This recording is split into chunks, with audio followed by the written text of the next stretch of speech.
Hello, is this Mr. Gambino here with a new stream?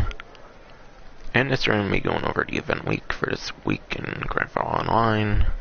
And by the way, it's the event week that started on early last Thursday. I'm doing this on early Monday, but still stuck in the stream from previous Thursday. So there's a couple more days left on this. Podium vehicle, by the way, is the Landstalker XL, which I'll be going into more details on that later.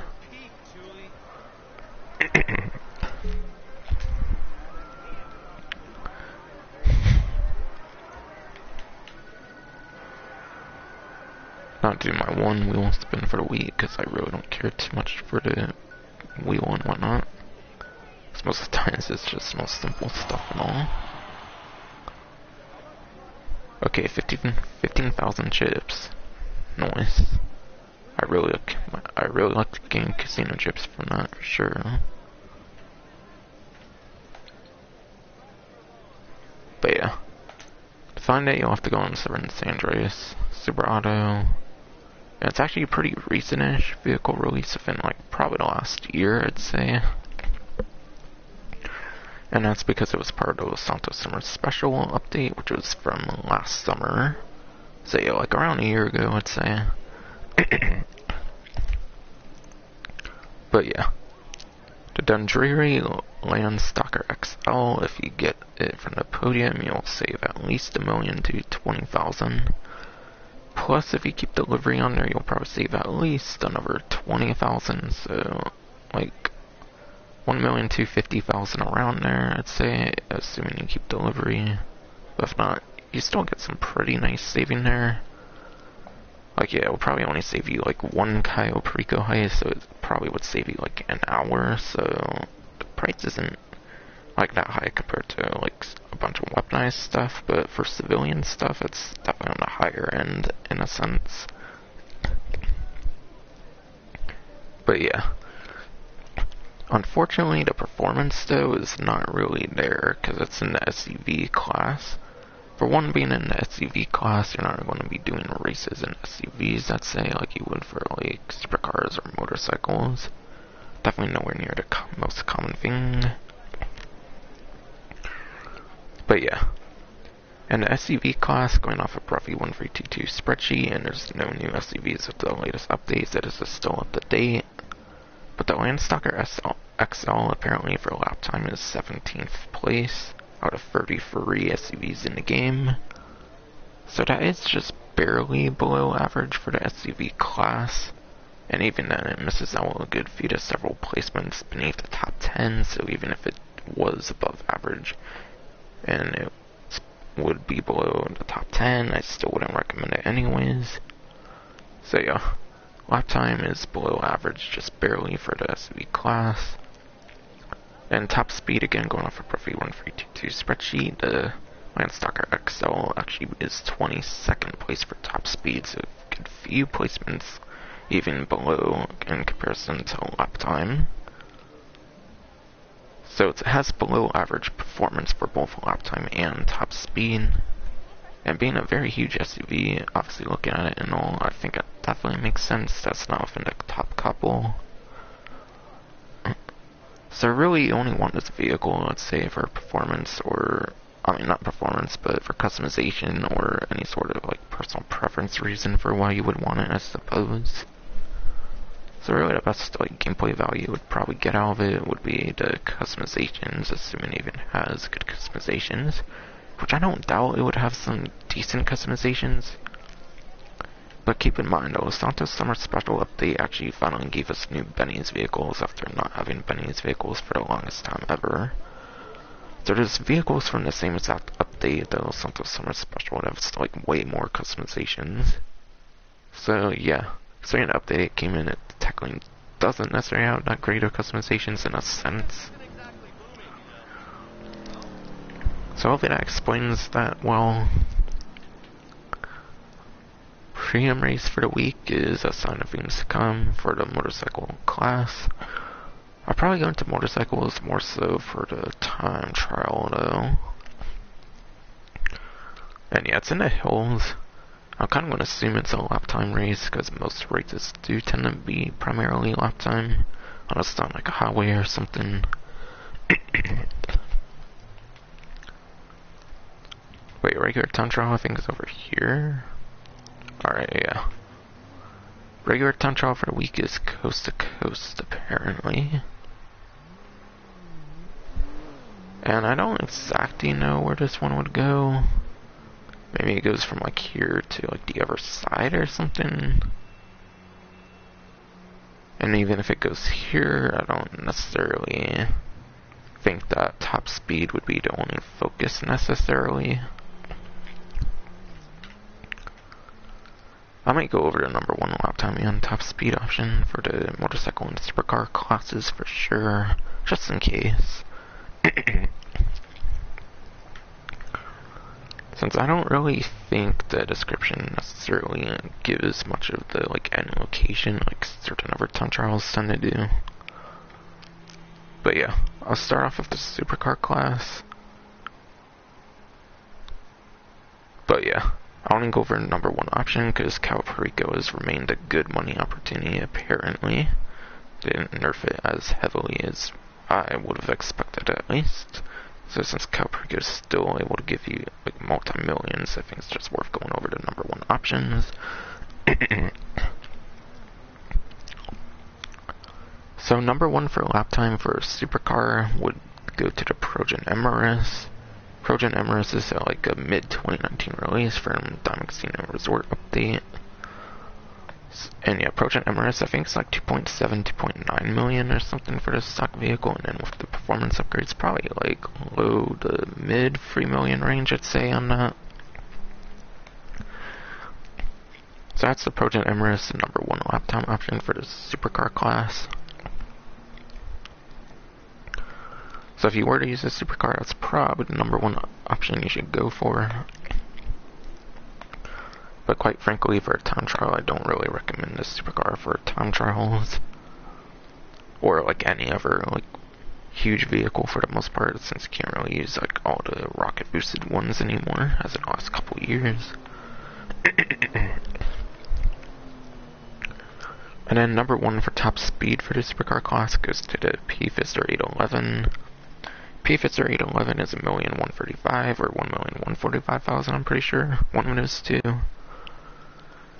So if you want the number 1 top speed option, then you kind of only have to do like 1, maybe 2 Calperico heists for that, for the Pfister 811. And yeah, with engine upgrade stuff, probably mid to high 1 mil range, I'd say. Pfister 811, I believe, is actually a mid-2016 release, by the way, so we have to go quite the ways down on the Luxury Motorsport website to find that one. And then I'll go over probably a couple different motorcycles for this time trial, depending on if you want to prioritize on lap time or top speed. And then kind of the best average vehicle for time trials, period. So I'll go over at least a couple motorcycles.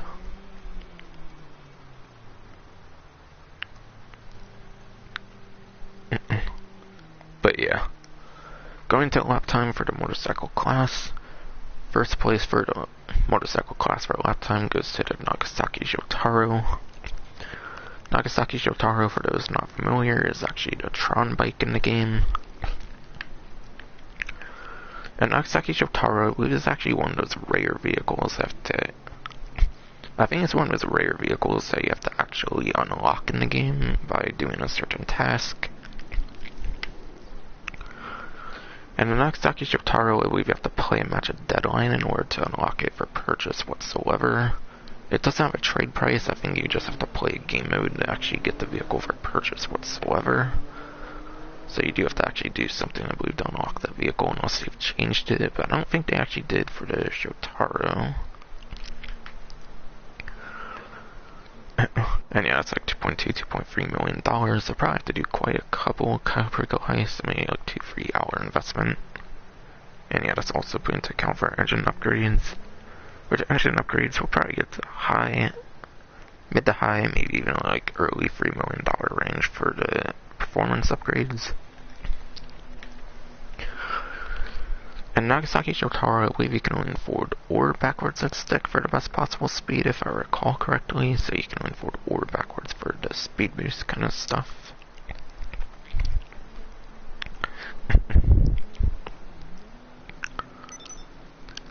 Going into number 1 top speed for the motorcycle class, there's the Mancha Scout, my Batsu Mancha Scout. Which that one's like under $200,000, I believe. By the way, Nagasaki Shotaro, that's like a late 2016 release on the Legendary Motorsport website, so you have to go quite the ways down on the Legendary Motorsport website for the Nagasaki Shotaro.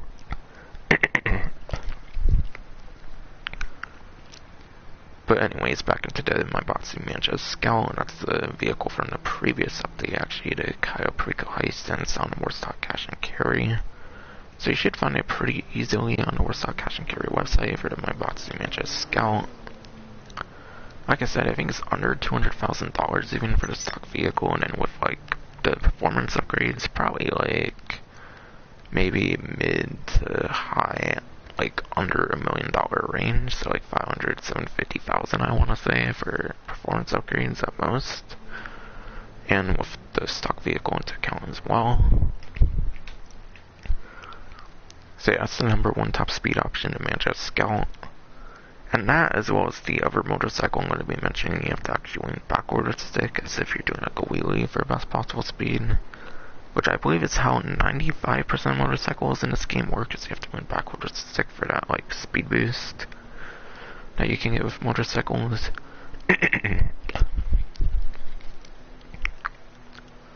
And then finally, the best motorcycle and best like time trial vehicle, let's say in general, would go to the Body 801. The Body 801's actually 3rd place for lap time, and it's also 3rd place for top speed for the Body 801. And what's great about the Body 801, not only do I think it's the best average time trial vehicle for 2021, since you can't use the rocket boosted stuff and whatnot anymore. Not only is it the best like average vehicle, it's also like a very affordable vehicle. It's actually the cheapest of the vehicles I'm going over here. It's like $10,000, $9,000, or like $8,000 or something. And with performance upgrades, probably like $250,000 to $500,000. So yeah, you can easily do one Kyoprika Heist if for some reason you're lacking the money to get the Body 801 and its performance upgrades easily, surely. And you essentially have yourself the best time trial vehicle for 2021, I'd say. And yeah, Body 801, like I said, it's the only one that's like top 3 lap time and top speed between like the good couple to few vehicles I mentioned for like number 1 lap time and top speed and whatnot for supercar and motorcycle classes. It's the only one that's like very average for both, being 3rd place on lap time and 3rd place top speed between the top 3. And yeah, Body 801 is actually a vehicle from day 1 of the game, so that explains the cheap price of it, is it's day 1 vehicle, so it's not like overpriced like other vehicles in the game. So you have to go like to the bottom of the Southern San Andreas website probably to find that one. And again, like with the Mancha Scout, you have to lean backward with stick as if you're doing a wheelie for the best possible speed. So that explains the time trial, and kind of time trials in general even.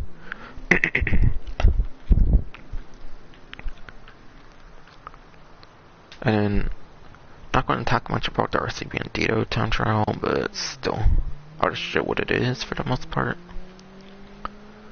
Okay, RC Bandito time trial guide is Power Station, or not guide, RC Bandito time trial is Power Station. And again, not really any vehicle advice to go into, like I mentioned in other streams, because obviously you can only use the RC Bandito. And quite frankly, I don't remember it the most, and I haven't really made a guide myself. I haven't made like a few guides for RC Bandito time trials, but it's not really something I really care to do that much. But yeah. If you want a good guide for Artimandito time trial and even regular time trials and whatnot, I recommend GTA Men. I think GTA Men tends to do good Artimandito time trial guides as well as regular time trials. So I believe he does guides on time trials and whatnot for GTA Men, as I mentioned. And then there's GTA series videos as well where they don't commentate, so you just have to like watch closely of what they do. So that's a couple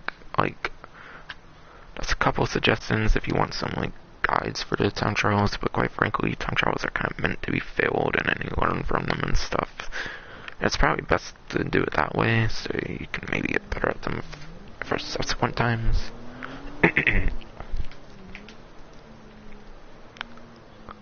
But I think that takes care of the time trials and premium race.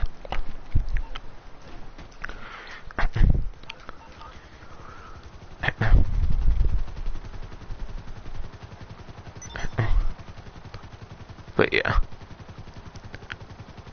I'll go into the Übermacht Cypher obviously later on in terms of like pricing and performance and stuff like that.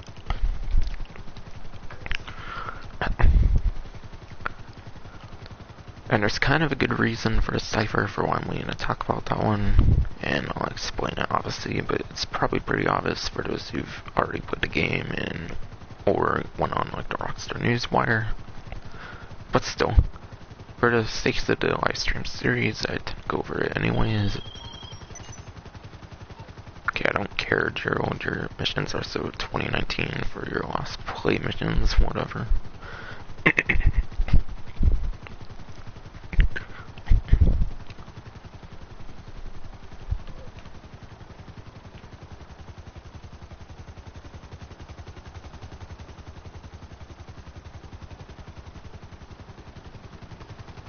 Oh, gee, I almost hit that pole again. Whatever. But yeah, for the most part, I'll probably be going over the rest of it in LS Carmi, as I usually do. However, I will be trying to play the contract as well, so there should be some good gameplay value on this stream.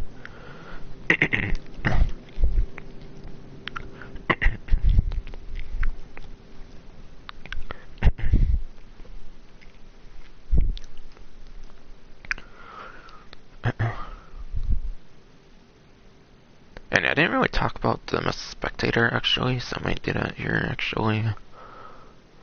Usually I try to do that within the first like 10 minutes, but I kinda forgot to this time. But yeah. Obviously the title, as I mentioned, Übermacht Cypher's new vehicle release, and as was apparent with the previous week. And obviously we know what the last vehicle release is, being the Karen Previan, and we knew as of actually as of this week, or actually even as of the previous week, because there was only 7 vehicles, and obviously with 6-1, you know, we already knew what the 7th final one was going to be as of the previous event week.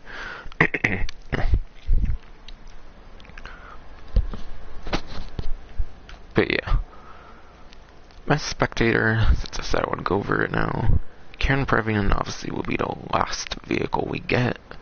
There was only 7 trophied vehicles, as they confirmed even before this update came out, and there was only going to be 7 trophied vehicles. This is the 6th trophied vehicle, the Übermacht Cypher, that we got this week. So obviously the only option we had was a Karen Previan, for those who watched the leak video or were aware of the leaks or whatever as well. And yeah, Union Depository Contract, that's the final contract actually, so we got the last of the contracts now. There was only 2 trophy contracts, the last one and then the Union Depository one that we just got this event week. Again, I'll probably be playing that during this event week as long as my like internet and stuff works well and stuff, which it better because it's been problematic the last couple of days especially.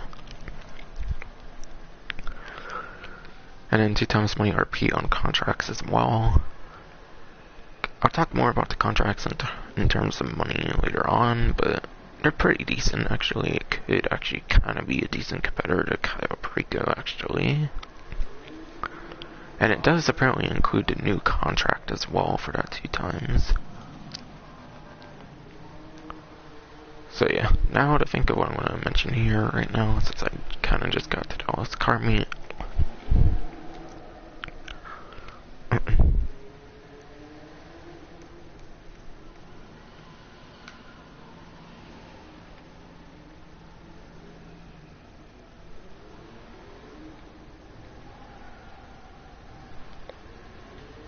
Alright.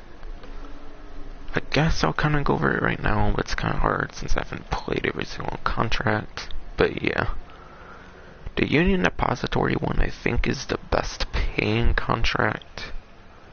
But yeah, I think the Union Depository one that obviously came out for this week is the best paying contract from what I've heard. I think all the other contracts might kind of pay out around the same for the other like 7 contracts or whatever. So yeah, this new Union Depository one is apparently the best paying one, and especially on the 2 times money. I think I heard you can make around like 600,000 from the Union Depository contract. So definitely choose the Union Depository one whenever you can. And then the last contract wasn't that bad. And I watched DJ Men's like ranking the worst to best like contracts, and it sounds like the last one's kind of an average one for him at least, and I think the last contract wasn't too bad. So personally those were the 2 I played, and definitely probably some of the funnest ones I imagine. I doubt like any of them aren't fun, but still.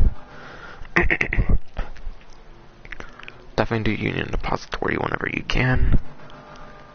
And I'll actually go over kind of a way that you can kind of guarantee like getting the Union Depository contract, assuming you can get repeat contracts. Because I don't know if there's a cooldown between like the same contract or whatever, but there is kind of a way you can like reset the contracts if you don't like the like list you get. I think you can kind of just call Santa, and I think you can cancel like the current one you do. As long as you've done 1 contract, I think you can like cancel the contract and you can kind of refresh the contract board. So I think that's kind of a method you can do for getting the contracts you want for the double money and RP.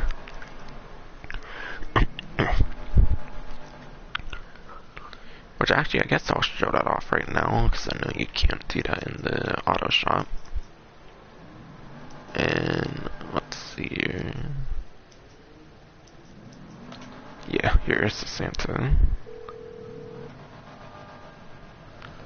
Hey, y'all need something? But yeah, as you can see, if you have a contract currently active, you can cancel it, and what that will do is it kind of refreshes the job board for the contracts. So for the robbery contracts, if you want to like refresh them, just simply cancel it. So that should let you like have more of a guarantee on like what contracts you want. And honestly, I think it only takes like a minute or whatever to do, so you might as well if you want like more particular contracts. It's definitely a way to go if you want to maximize your potential on the 2 times money RP contracts. Talk soon, alright? That's kind of the best advice I have, aside for knowing that the Union Depository one and the last contract probably aren't all that bad, I'd say. And like I said, Union Depository is apparently the best paying one. I think here you can get 600,000 on this event week right now. Which if you can do 2 within like an hour, assuming there's not a cooldown on the like same contract for some reason, that could definitely compete with Kyle Perico, since it might only take like a half hour for all I know, if you do it good enough.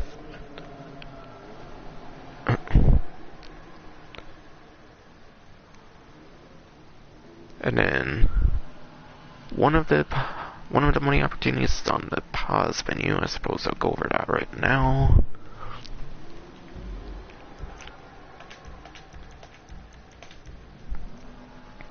Okay.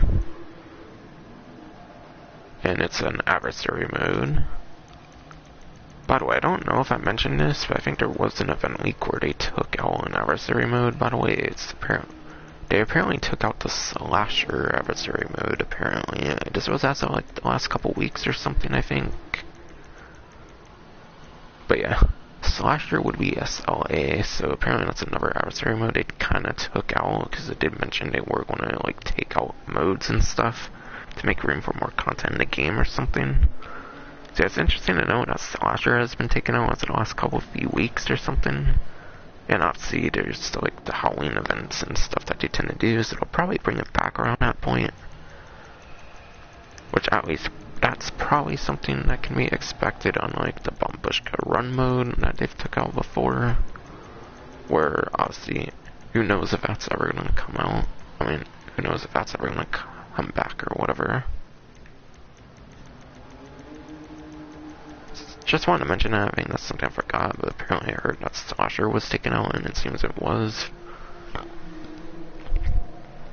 But anyways, for the actual money opportunity, there's Tiny Racers 1 for 7. Tiny Racers, I believe, is actually kind of a retro, like, GTA style adversary mode. Like, I think it has a huge emphasis on, like, top-down. I think it forces, like, a top-down perspective on this mode, which could be kind of difficult to be good at. But yeah, having to deal with a top-down perspective for the Tiny Racers adversary mode could be annoying, because top-down obviously is like a bird's-eye view. So it might be hard to control the vehicle and stuff like that. So yeah, essentially this mode's kind of like the 2D universe GTA games, like Grand Theft Auto 1 and Grand Theft Auto 2, kind of. It's kind of in that style with the top-down perspective, apparently. Hard to say exactly how much this would pay out. Traditionally, adversary modes obviously can kind of pay out differently depending on the mode, like depending on the amount of rounds you can do, and then the amount of players and stuff. This one's on the lower end in terms of player count, being 2 to 4 players, whereas obviously like Motor Wars, for example, can go all the way up to 30 players, I believe. So this probably won't be anywhere near like the best payout for an adversary mode, but yeah. When there's 2 times money RP on the new like contracts in the game now, then I obviously really wouldn't bother with this money opportunity at all, even on triple. Like, obviously it's a nice incentive to play this mode again if you've wanted to play Tiny Racers again for any reason. But yeah, obviously it won't compete with the 2 times money RP contracts. I just don't see that being the case. Definitely surely not worth doing.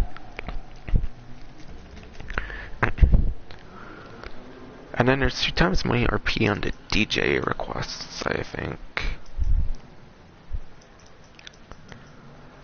And DJ requests, I think there's DJ requests for Moody Man, who is KDJ in this latest update. But yeah, there's Moody Man and Palms tracks, I think, and then there might be one other like thing for the DJ requests.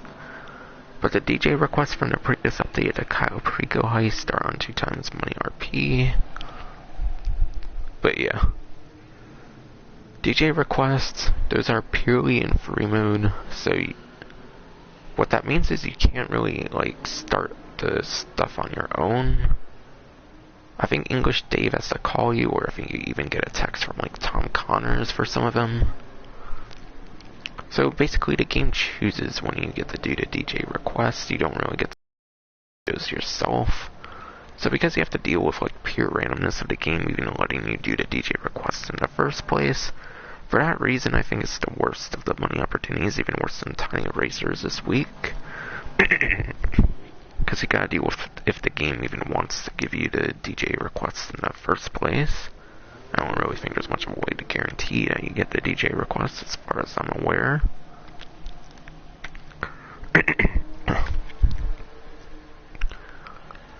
So yeah, just can't choose to go to like a property or like menu in the game or something to choose to do the DJ requests.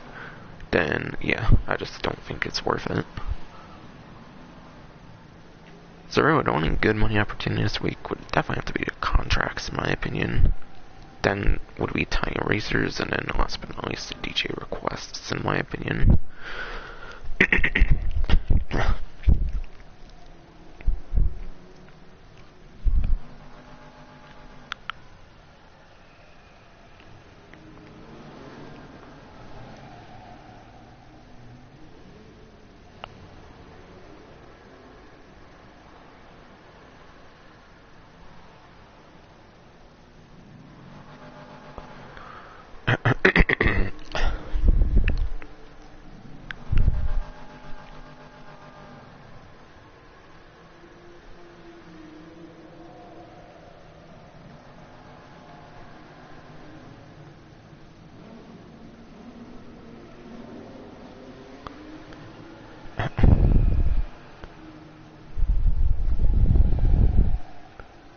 Alright, I think there might mainly just be the discounts to go over aside for like the test track and then like the prize ride and stuff like that.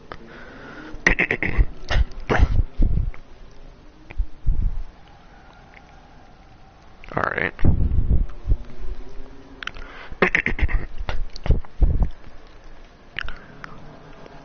I guess I'll talk about the prize right here. But yeah. With this event week, we got the very last of the vehicles for the Los Santos. Not Los Santos.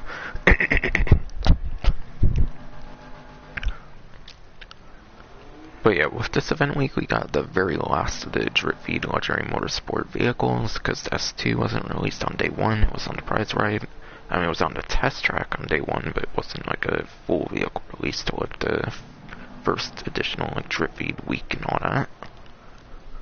And then we got the Vector and the Growler, and then now we finally have the Übermacht Cypher to conclude the new legendary motorsport vehicles for the latest update. But yeah, Übermacht Cypher.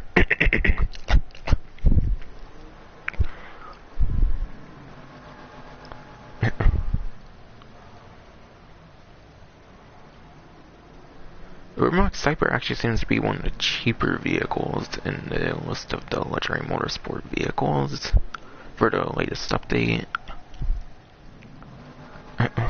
However, that does not mean good for its performance, as I'll kind of talk about here.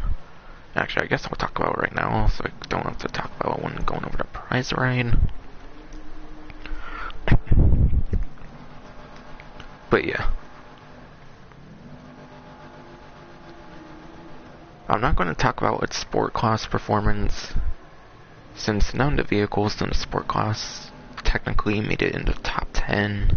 Like the Sultan RS Classic is number 1 for tuner for lap time, but that's like a 12th place lap time for the sport class. So clearly that basically means the sport class performance isn't really worth talking about, so I'll probably mainly just talk about the tuner performance. But yeah. For lap time, the Übermacht Cypher, according to Bruffy 1322, the Übermacht Cypher for lap time is a 6th place in terms of the tuner class. And I think it was like 39th place or something, somewhere in the 30th placements for the sport class, if I remember right. So that is above average, but it is below the top 10, so not really worth using for sport class races for lap time, and especially not top speed. But yeah, lap time for the tuner class is 6th place, so it is an above average on the lap time for the tuner class. But still, you might as well just go with Sultan RS Classic, which has better lap time and top speed, apparently. But yeah, that's a 6th place lap time for the tuner class. And then for a sport class top speed, it's a 70th place for the sport class and top speed, and being the final of the sport cars, that's the final placement as of the latest update. So 70th place on top speed out of like 80 to 90 sport cars in the game, that's pretty terrible for the sport class.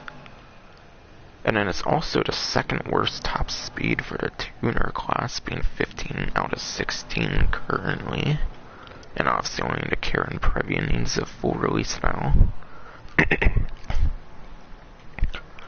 So between the 16 tuners that got fully released so far, it's 15 for top speed for the Cypher. So, I'll mention it again, in the 30th placements from what I remember for lap time, and then for top speed it's 70th place for the sport class. So definitely not worth it for a sport car. And then it's 6th place in lap time, which is actually pretty average, I'd say, for the tuner class. So lap time's okay, but it is beneath the top 5 in terms of lap time for the tuner class, so not really necessarily all that worth using. And then top speed being the 2nd worst of all the tuner vehicles, besides for the Previan so far, that's not that great at all. So you can see why they put the new vehicle on the prize ride, is because its performance is not that great, essentially, in like much of any aspect, I'd say. The best it has for it is the lap time for the tuner class being a 6th place. According to roughly 1322. which is barely above average, I'd say, for the tuner class. And yeah, the prize ride challenge is actually not too bad for this brand new vehicle that they put on the prize ride. You know, Übermacht Cypher. And yeah, it's Street Race Series, place top 1 in 5 races. And street races, obviously there's a minimum of 2 players. So obviously just do bare minimum street races where you do 2 players. If you have a friend, obviously you can alternate between them. Basically you win one, the other person wins one. Just go back and forth, I'd say. And that's probably the best way to go about it. But me, I just played with like random people and I was able to easily do it within probably an hour, maybe even less or something. So yeah, I was able to play with randoms and I did pretty easily in like just an hour, this challenge here. And yeah, I already did the convenience of doing the prize ride challenge since it's a new vehicle release. I was like, might as well. So I'll claim it here.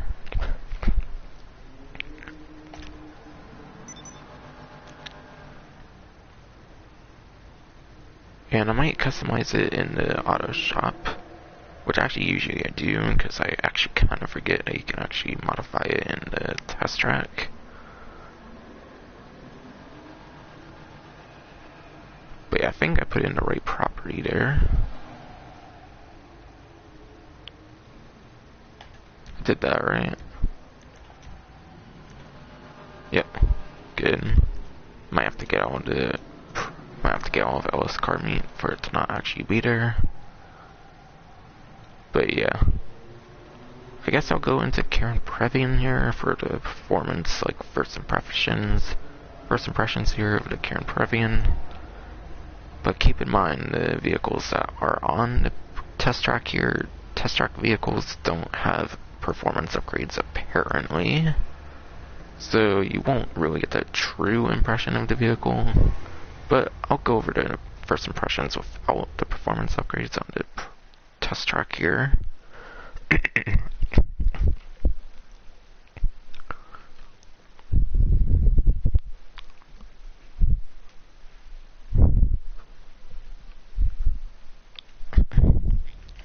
But yeah, starting off, the Karen Previan is a coupe.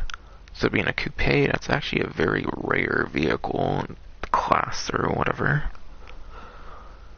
So basically, I mean, there's not a lot of coupes that get released in the game. So in terms of practicality for the actual coupe class, since there's not a lot of vehicles in the coupe class, obviously it's probably going to be like the number 1 for the coupe class for both lap time and top speed. I could definitely see it being number 1 for both lap time and top speed for the coupe class. But in the tuner class, though, it's probably not going to be that great for the tuner class being a coupe. But obviously, you'll have to wait and see for Broughy 1322 to test it, or obviously any other people that test this kind of stuff as well.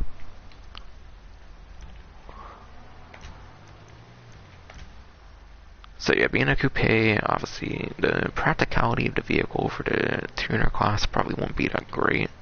Since obviously the sport cars are probably going to dominate, since like 5 of the vehicles, so like 12 out of 17 of the tuners are all like sport cars, so obviously the sport cars probably dominate.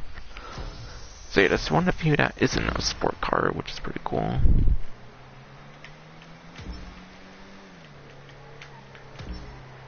So that's something I really like about the Previan, is that it's not a sport car like 12 out of 17 tuner vehicles are. As if the sport class wasn't already loaded enough before this update. Another thing actually about the Previan is it's actually a retro vehicle back from Grand Theft Auto San Andreas. So it's another one of those similar to the ZR380 or 350, whatever. I think it's ZR350, I'm getting confused with the Arena one, I think. But yeah, the ZR350, the Nissan Euros, and then also the Karen Previan here, they're actually all originated from Grand Theft Auto San Andreas for the Grand Theft Auto series. And I think all 3 of those, it's their second appearance for Grand Theft Auto Online. Again, their first appearances from San Andreas. not only was this vehicle in San Andreas, it was also cut in Grand Theft Auto 4 apparently, so it is a very retro GTA vehicle here. So for the nostalgic purposes, it is pretty cool for the nostalgia of the series and whatnot. But yeah, performance, hard to really give much opinions on the performance, because like I said, even if the performance is good, it's a coupe, so it's probably just going to be good for tuners and not really for coupe races. The last coupe we had was 2016, I think. Yeah, 2016 was the last coupe, I believe, was the Windsor Drop. Windsor Drop, I believe, was the very last coupe before this. Again, I was like mid-2016, so it's been like 5 years, over 5 years even, since we got a coupe. So, for that reason, like I said, I think it will be number one, probably for lap time and top speed for the coupe class. I don't really see it performing anywhere near, like, I don't see it performing worse than number one or like number 3 anywhere in the coupe class. Just because we haven't had one in like over 5 years. But yeah. Like I said, for tuner class, probably not that great, because sport cars probably dominate. And yeah, my prize rider is gone, because I went into the test track, so I finally recognized it.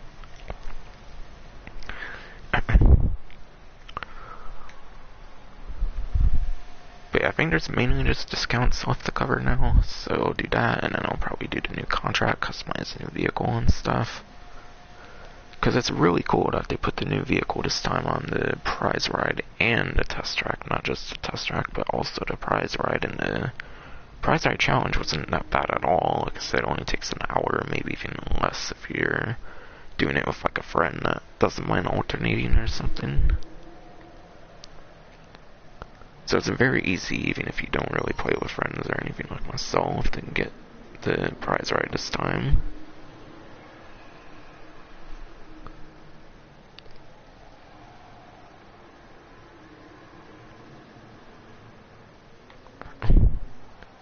And actually, I didn't mention this because I was actually on the game before, so I kind of forgot. But yeah. If you log in at any point in this event week, you actually get a negative speed demon livery for the Übermacht Cypher. So you actually get a pretty exclusive livery if you log in for this event week for the Übermacht Cypher. Obviously being a new vehicle, so that's pretty cool. Getting a pretty exclusive livery. Getting that pretty exclusive livery, definitely quite nice.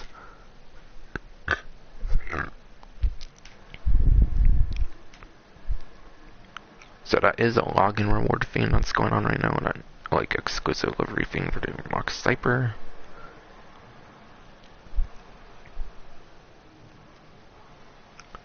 And yeah. Obviously there's a Cypher, the upcoming Karen Previan, and then the other vehicle on the test track right now is the Dominator GTT. Dominator GTT is the other test track vehicle, so that's for the new vehicle and then the upcoming vehicle. I'm curious to see how they do the prize rides, not prize riding. I'm pretty curious to see how they do the test track stuff now that we'll finally get our last new vehicle for the next event week, since they won't have like an upcoming vehicle technically to put on there anymore. Maybe they'll do 2 from like day 1 or something, or maybe they'll do like a Driffy vehicle, the latest vehicle, the Previan, and then at day 1, and then the day 1 tuner vehicle.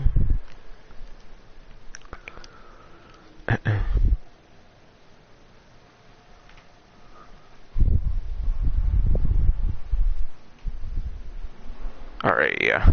I should just have discounts left.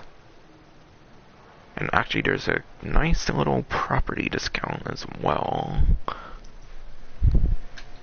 However, it's only 20% off, but it's because it's some pretty new content here.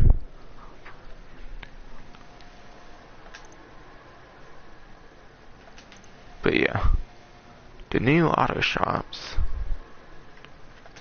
believe it or not, the brand new auto shops are on discount now, and I think this Rancho one's actually the most expensive, I believe. Though I could be wrong. Oh, okay, never mind, still a Mesa one. So for example, the 20% off the auto shops makes the La Mesa one, which is $1,920,000 and $1,536,000. So you can save almost $400,000 on the base property now.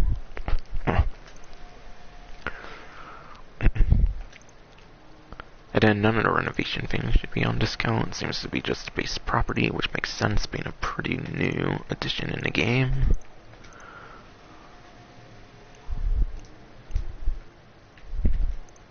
So it's an even sweeter deal now for the La Mesa one, especially being $1,536,000.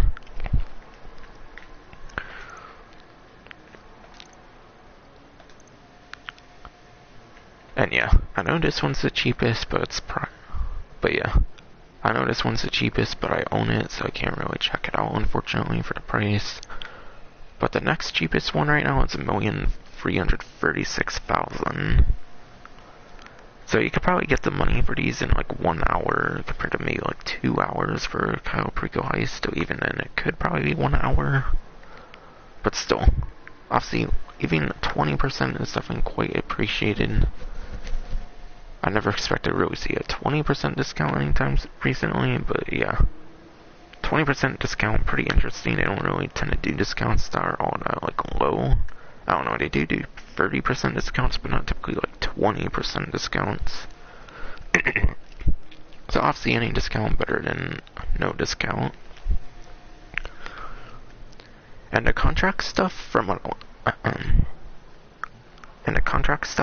understand, the contracts are pretty quick to do. You could probably easily do them within a half hour to an hour. So if you're good enough at the contracts, you can make some pretty decent money in pretty short time as well. And then there's also like the cars that you can service and whatnot. So there's quite a couple of things you can do to make some decent money. You should definitely easily make your money back, especially with the 2 times money on RP on the contracts. Like I think I said earlier, I think you can make like $600,000, I think I heard, from the Depository Contract on the double money. Whereas it might normally be like $300,000, obviously, instead of like $600,000. So especially this event week, you could probably do a couple contracts, maybe make your like money back in a couple hours or something. So yeah, definitely get one now if you have not already. And yeah. In terms of the new tuner vehicles, I don't think you need a property here to get the new tuner vehicles or anything. You could probably customize them anywhere, obviously, not just in the auto shop. But yeah, obviously, like I said, you get the auto shop contracts, and then you can also service vehicles for like the invite-only version of import-export. That allows you to do like import-exports. It allows you to do the import-export kind of thing, but in an invite-only lobby, and obviously it's not as good in a way, though it's also better in some ways over import-export for sure, not having to be in public lobbies, for example.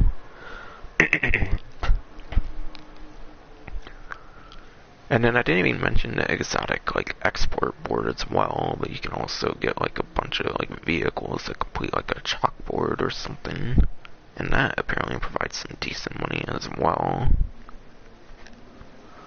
So quite the decent money opportunities you can actually do from this, actually. It's very worth getting, for sure.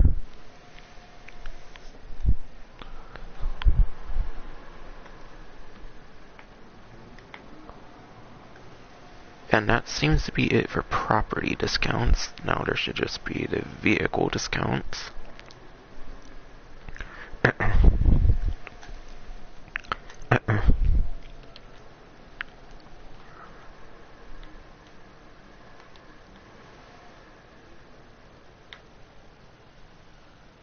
Okay, I think there's only 2 websites that have new discounts, and that would be Legendary and then War Stock.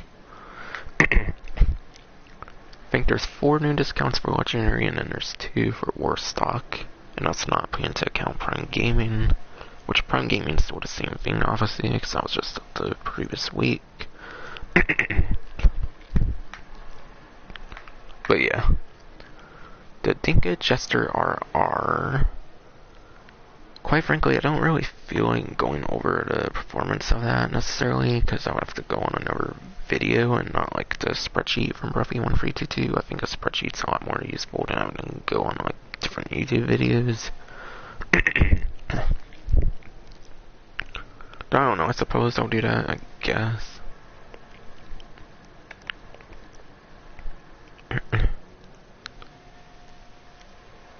Alright, gotta watch an ad apparently here first.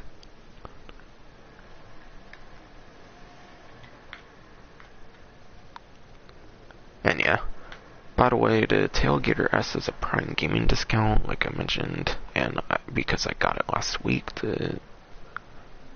I got the Tailgater S last week because it was a Prime Gaming discount, so I decided I might as well get it on stream and whatnot, being the new tuner vehicle and whatnot. But yeah.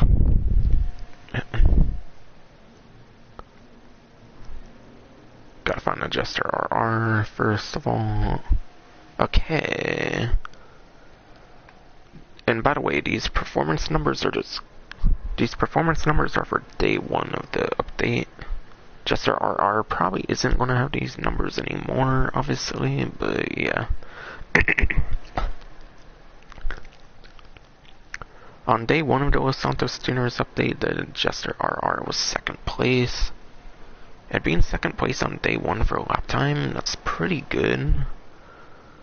So between the day 1 vehicles, it was pretty high up in terms of lap time, so it's probably still pretty decent for lap time, I imagine, for the tuner class. And for the sport class, that's a 27th place lap time. And that was as of the first day of the update, so obviously that's changed since. But it should still give a rough estimate of around where it performs.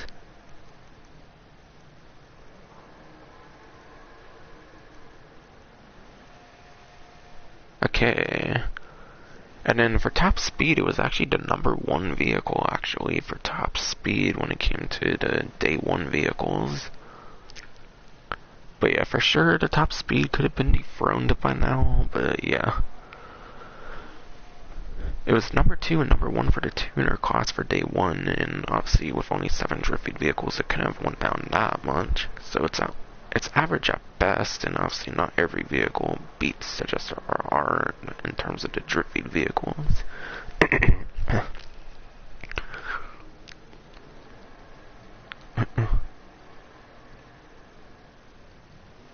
But yeah, I can't think of much of a single vehicle that might actually beat the Jester RR in a top speed situation for the tuner class, going off of Bruffy1322 and whatnot. But yeah, for day 1 of the DLC, it performed very well, and with all these trophy vehicles, not all of them beating its performance, it's safe to say this is a very good investment. And then it was actually 8th place for the sport class, actually, for top speed. So it's probably still top 10 within the sport class, so top speed for the sport class can still be pretty decent. This might be one of the better value tuner vehicles in the entire game, actually, for sure.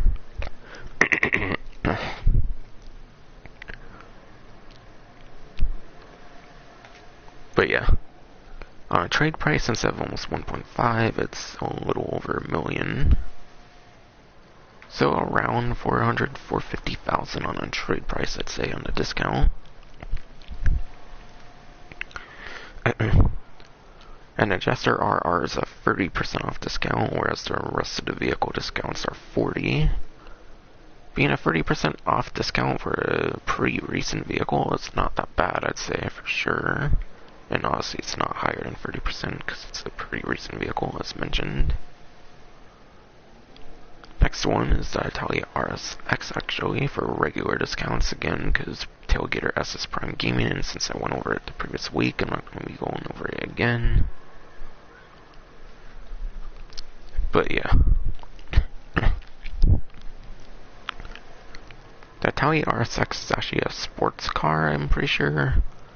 So the number will have probably changed. Though I don't know, it does perform pretty good for the sport class, and these tuners don't really perform that great for the sport class necessarily. So obviously most of the tuners are pretty much only good for the tuner class, the tuner subclass.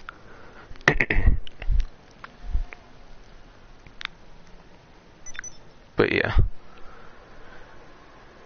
As of the previous update, the Caprico Heist Itali RSX was a third place at lap time, and it probably still is a third place at lap time, since I think the Sultan RS Classic, which is the number 1 lap time, is actually 12th place, I think. So I think this is still a third place for a lap time for the sport class. However, it's not the number 1 option, and the number 1 option is actually probably cheaper than the RSX here. And then it's actually second place for top speed, but again, it's not even the number 1 option, and the number 1 option is actually a cheaper vehicle, being the Pariah, I think, and that's maybe around the lower end of the price here without a discount, so not that bad. But yeah. And going to customizations for the Jester RR, being a tuner vehicle, the Jester RR has very good customizations in addition to its very good performance. So the Jester RR, it's not one I can't really recommend. That's one I can't really not recommend. So even our customization, this has strong customizations as well. I can't think of one thing much aside for maybe the lap time in the sport class that's all that bad about the Jester RR. And also aside for not necessarily being a top option anymore for lap time at least.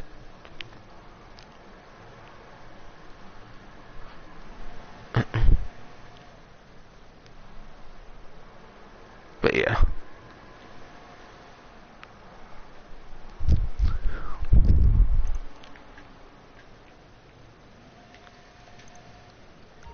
But yeah, you got the trade price for the Italia RSX. You have to help return Moody Man or KDJ as the latest update, essentially, to the music locker. So basically, you have to do a bunch of the DJ request stuff, it seems. So you have to do one of the DJ request missions to get the trade price here. Which, like I said, the DJ request missions are completely random when you get called for them or texted about them from, Tom Connors or English Dave, so the trade price is really annoying to go for, so definitely might be worth getting this vehicle if you want it on a discount for sure, because of that super annoying trade price. And then the customizations, I don't really expect the customizations to be that good, but the performance is still very top tier for the sport class, and I don't think the performance actually changes, because the highest the tuner places in terms of the sport class is 8th place for top speed, I think, for the Jester RR, unless another vehicle beat it for top speed or something for the tuner class.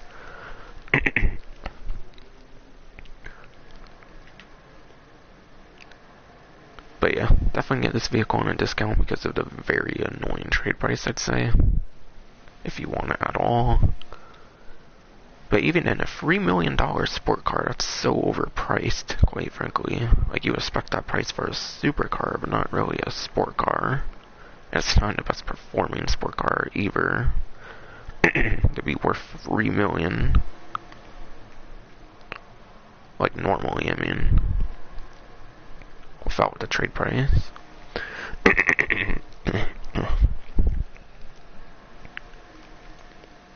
So that's the Italia RSX.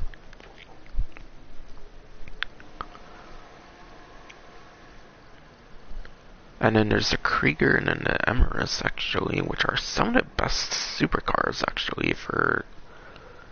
I think that's number 1 and number 2 for the supercar class, actually, for lap time. And yeah, I already went over the Emirates, actually, so that's number 1 for the supercar class.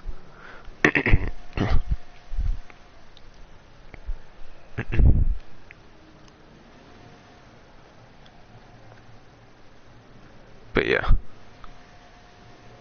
like I said, this is indeed number 1 and indeed number 2 for the lap time for the supercar class. Lap time obviously is any race that's not on a highway or something. So for that reason, these two are very worth picking up, or at least one of the two, I'd say. And these are on 40% off discount, because everything but the Jester RR for vehicles is 40%. The only non-40% vehicle discount that's new, again, is the Jester RR. And then for top speed, Emirates is actually a 6th place lap time, and then the Krieger is a 7th place top speed. And again, these are supercars, and there's no supercars with the latest update. So you're getting some very damn good performance if you pick up the Emirates or the Krieger, or both even, obviously. So definitely highly recommend these. And this as well, all three of those perform very good. In fact, all the discounts so far, all 4 discounts actually on this website perform very damn good, actually, that's for sure.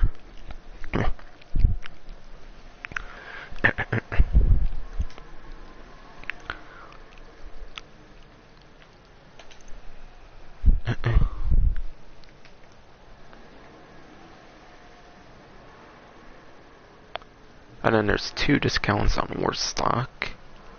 And because they're weaponized, I'm not going to go over performance. I'm going to talk more about the weapon capabilities and stuff. But yeah. The weaponized dinghy, I don't think this has a trade price, but it might have a trade price for all I know. But yeah, weaponized dinghy, instead of being $1,850,000, is $1,110,000 right now. So 740,000 savings, which is quite nice for 40% for sure.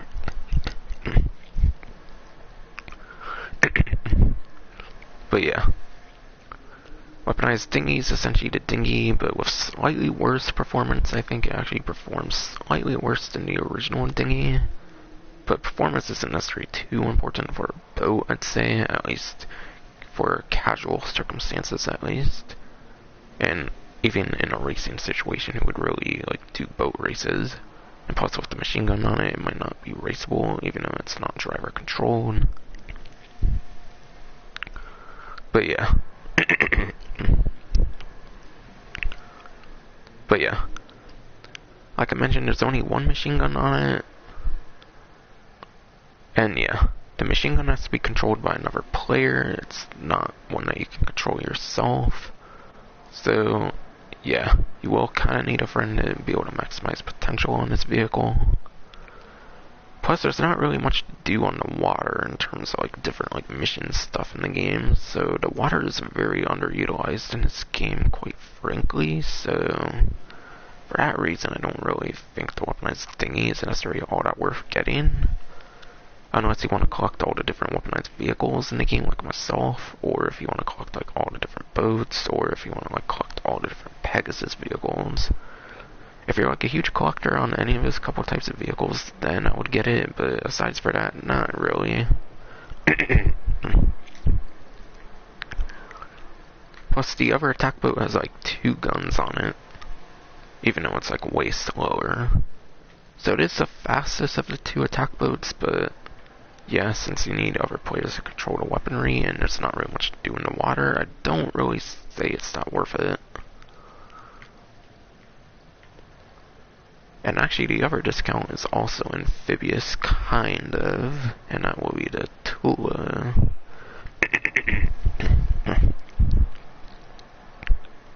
But yeah. On a trade price, the Mammoth Tula, instead of being $3,890,000, it's $2,334,000. So, maybe 1.5 million saving kind of for the trade price, which is quite nice. So instead of paying almost 4 million, you're paying almost 2.5 million, which isn't too bad compared to normal. But yeah. Do note, since it's as of the Smuggler's Run update for an aircraft, that you have to own a hangar and it's not a Pegasus vehicle. But yeah, this vehicle is pretty interesting. The weapon capabilities I don't think are that great, in my opinion. Machine guns on the nose, and then like the machine gun back here. Having only machine guns for weaponry is not that great at all. But at least you can control this one with the driver. But yeah. At least these are driver controlled, but this one isn't. So at least you can control weapons solo, at least on this one. And also, it can actually go in the water, as it says there's VTOL and water landing capabilities here, as seen here. So, VTOL means that you can use it like a helicopter or a plane. So, essentially, these will like go vertically for when you use the VTOL mode. As seen here, actually. So it has quite the practicality for a plane. You can kind of treat it as a boat in a sense, making it go vertically like that in a way. And yeah, it can also land on the water. In terms of amphibious capabilities, how does it do?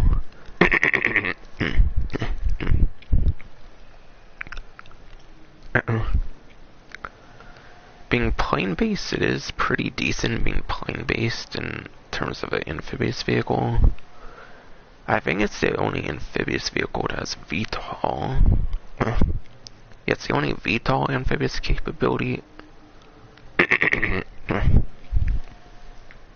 But yeah. It's the only amphibious vehicle with like VTOL capabilities. Though there is the Sea Sparrow, which is like purely helicopter based. Plus the Sea Sparrow has better weaponry, so I don't really think the VTOL is necessarily the most impressive for an amphibious vehicle. It's the only amphibious vehicle with the JADO upgrade though, I think, that allows it to take off real quick. And being a plane, that's pretty important, especially being able to go in the water and stuff. So in terms of like getting out of the water and stuff, it could be one of a couple better amphibious vehicles. But yeah. In terms of amphibious capabilities in general, though, this vehicle is not that great. Because apparently the vehicle gets damaged if it goes into the water, kind of. Like if you're even slightly careful, you can still get the vehicle kind of damaged. For some reason, it gets damaged kind of easily in the water, even though it's VTOL. I mean, even though it's amphibious.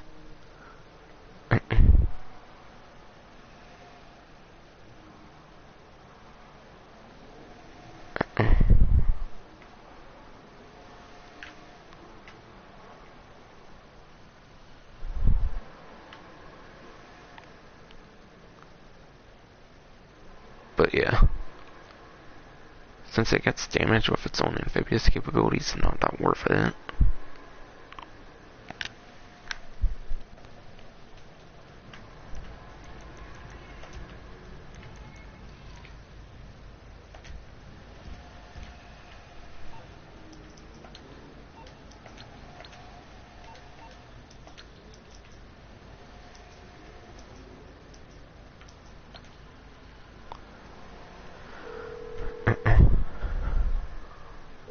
Through to your garage. You, need me to bring you a ride? It's coming at you.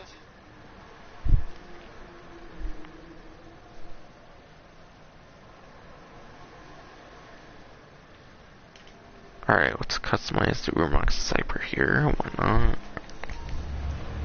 And not here, but I mean at the auto shop.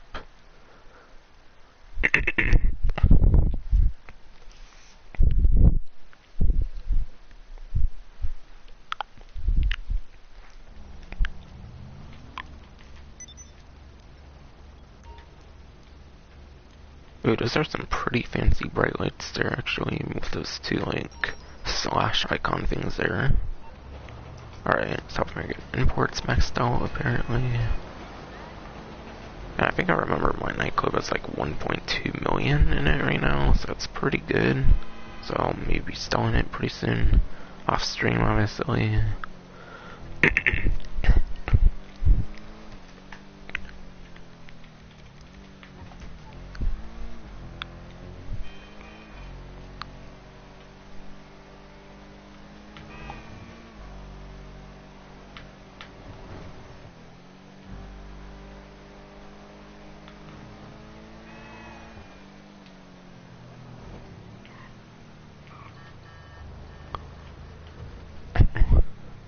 And of course my battery's getting low, and that's not great because my chargers don't work well apparently anymore as of the last like few weeks or something.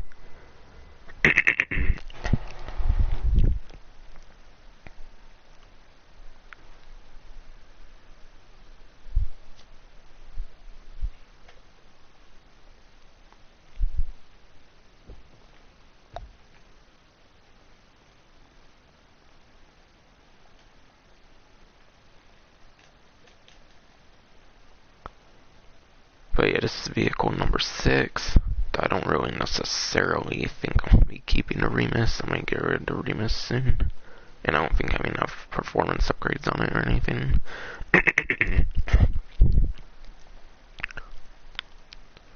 Since it is second worst top speed, I almost don't actually want to like customize this though, since it is the worst top speed sport car of the tuners class. But I do really like that they did the prize ride the same as the current vehicle that got released, so I think for that reason I will keep it. Because that's really cool that they did that.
Alright, this one does not have a lot of engine customizations, which is quite interesting. I think engine customizations are kind of on the low end.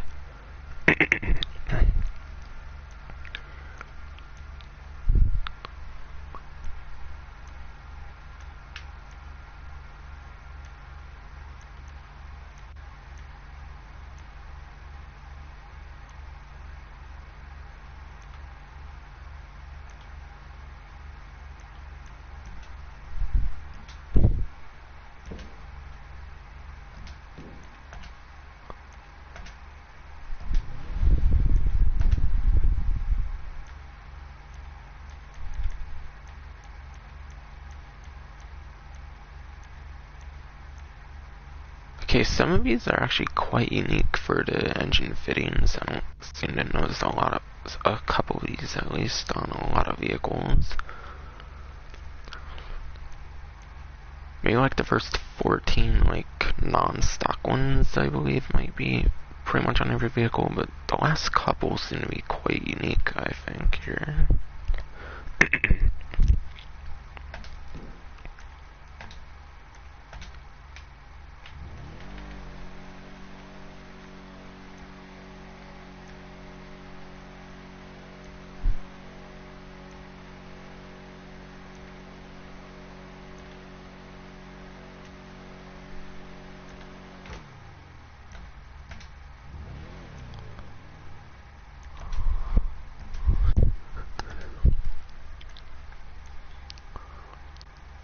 Dude, that slotted grill looks pretty cool, not gonna lie. Dude, that's the logo on there, that's pretty cool. Ooh, shark. I was almost wanting to go to livery. I almost wanted to go to manufacturer logo on there, but these shark ones are pretty cool.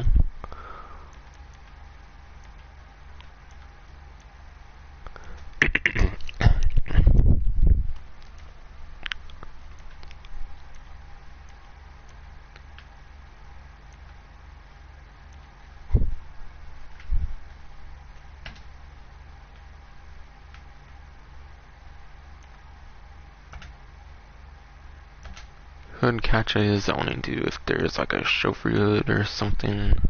If it's no like show-free option, then I probably won't be doing the hood catches as per usual.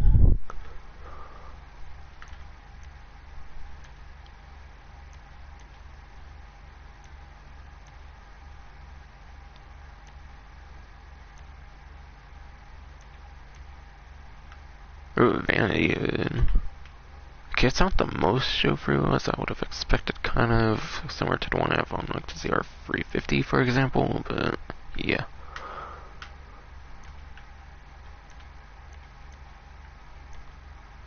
I'll do a carbon vanity hood, why not? That way, for once I can do the hood catches. It's only a couple vehicles I've done the hood catches so far.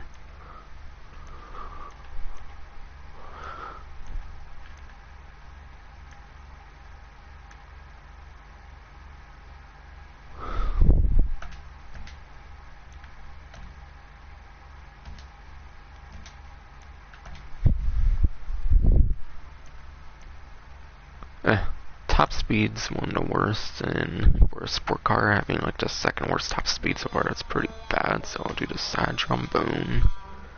This vehicle has some pretty poor performance, quite frankly.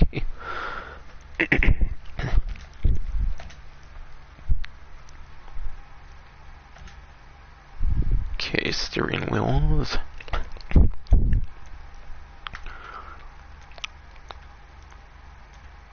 I might try to do one that has the manufacturer logo on it still. Alright, there's a lot of them there for a while that didn't have it.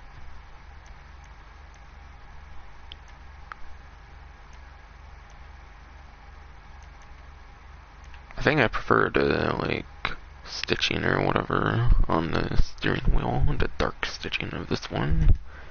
I know I think I want this on the Tailgater S, but it's still also keeps the manufacturer logo, which is pretty cool.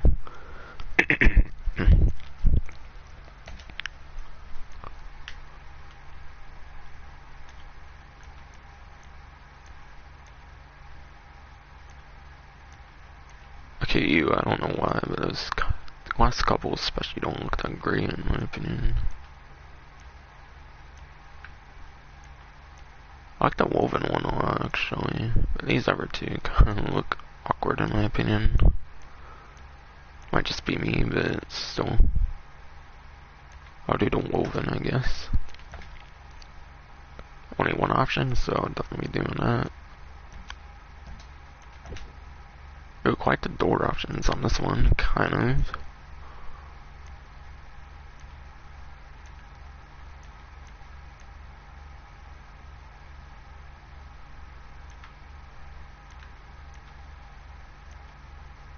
I go with the woven one, and kind of go with the woven of the other thing. I don't know, I don't feel the flock is as bad looking on this as it was for like the dash or whatever, in my opinion. Like I said, I'll just do the woven one to go along with it though.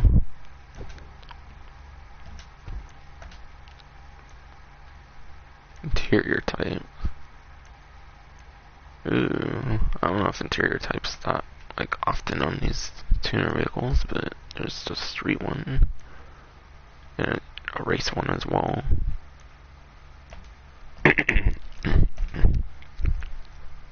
And yeah, seats are probably all the typical ones. Personally, I like to go to Raleigh bucket seats on all of them, quite frankly. Wow, this has quite the roll cages actually, it seems. Different like colored ones, kind of. White, primary, secondary, padded, primary, secondary, white reinforced roll cage, primary, and then a secondary.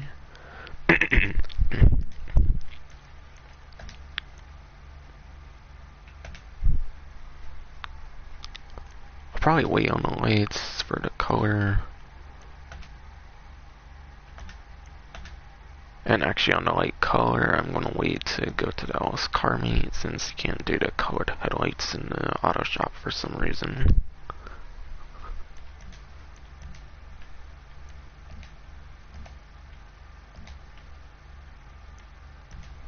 Okay, and I kind of want to look at the livery, see if that's even kind of one I would want, or if there's one like locked behind a ridiculous reputation system that you can't like pay double the price of like you could with the arena.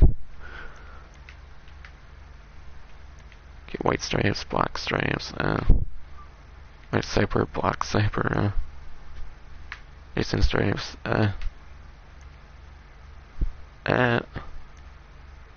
I kind of like the crazy liveries, that's why I'm saying on a lot of them, by the way. Yogarisma, I think definitely might be the best of them so far, in my opinion. Okay, that Team 0 one's kind of cool. Candy Box Racer. Well, there's no locked deliveries on this one, apparently. That's cool. I think I might do the new negative speed demon. Oh yeah, I kinda really like that one actually. Even though the colors and stuff seem pretty basic on it, but I do like it, plus it's free, so that's kinda nice. Being the like new login one, obviously.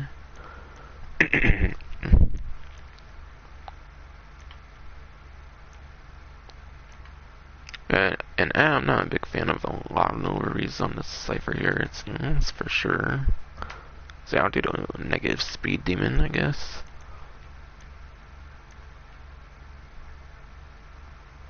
Here's primary carbon.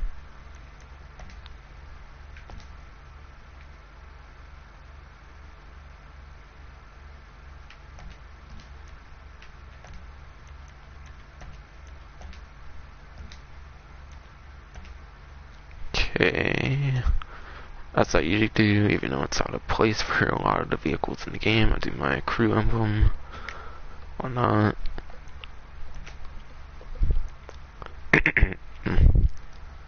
But yeah. Okay, it was a surf blue primary. I kinda do want to honor the blue that it started with for a primary. I might do like purple kinda secondary. Blue and white's kind of an okay theme, but I think a blue and purple would kind of go cool because it's called Cypher. Kind of gives some cyberpunk vibes, even though I'm not the most familiar with it. Kind of gives some cyberpunk kind of vibes, and quite frankly, the vehicle is probably better than the actual game because I've heard that game didn't do good or something.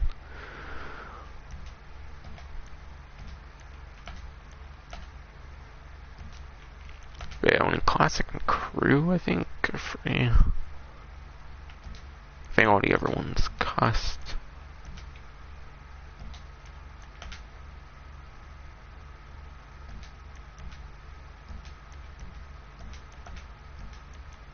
Okay, I think I'll go my crew color for primary since it is blue. And I'll go a purple-ish secondary. Okay, shafter purple.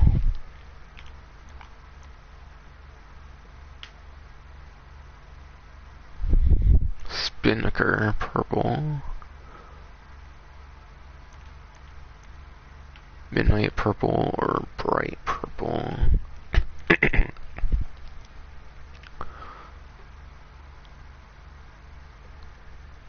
There's a shafter car in GTA, but that's like benefactor, so I don't think I'll do that with a Übermacht.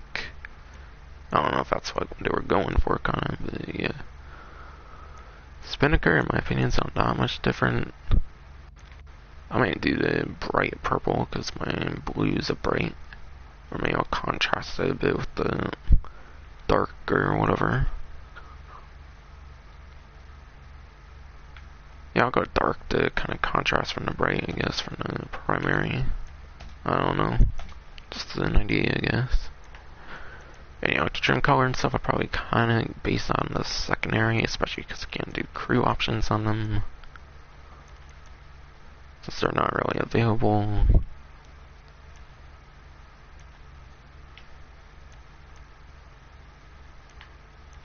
I might do the Spinnaker purple, I guess, why not?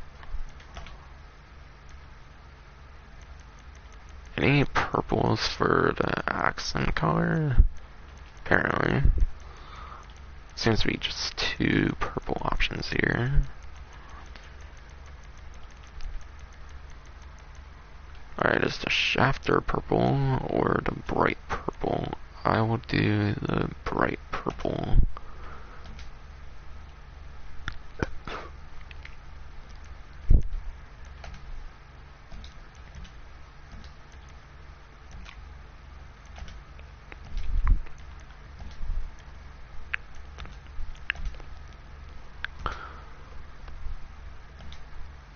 Secondary accent. Okay, yeah, I definitely think I did all those colors. I don't know why I'm kind of sporadic all over the place with it right now, but yeah. Okay. I've been doing a lot of purple colors, so I will do the purple neon color, I guess, and then the purple headlights.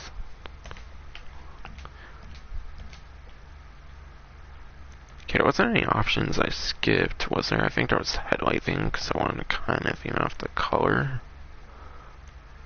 Okay, there's green, red, blue, yellow, and neon. There's not really a purple, so I guess I'll go to blue to go with the primary here, actually.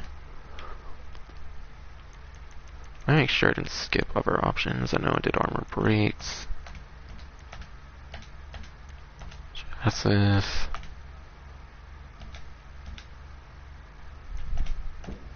Yeah, and yeah. Exhaust, grill.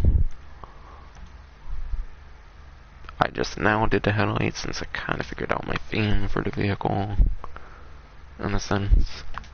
Good catches because of the vanity hood. Otherwise, I probably wouldn't have even done hood catches, because obviously then I wouldn't have been able to show my insides at all. I know that sounds all wrong and stuff, but yeah. Saw trombone. Definitely did all the interior stuff. I gotta do purple headlights at the LS car meet since the colored headlights, aside for Xeon, aren't really in the auto shop.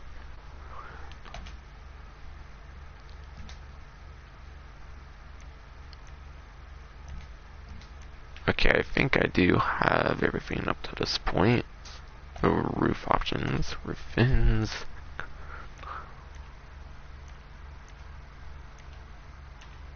I'll do the carbon dual racing fins. Roof. We want a crew color again with those ones.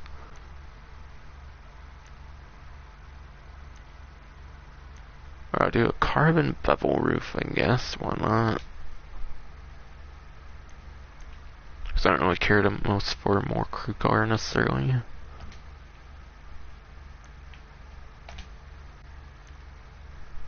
Primary extended, secondary, carbon, primary skirts fins, secondary carbon, primary super skirts, and secondary carbon. I'll just do carbon, why not?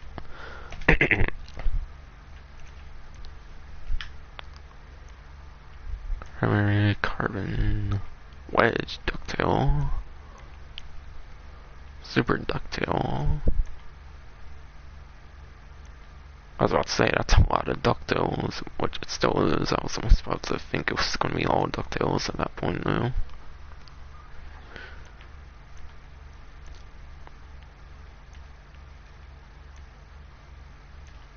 Okay, I'll do the carbon low level wing.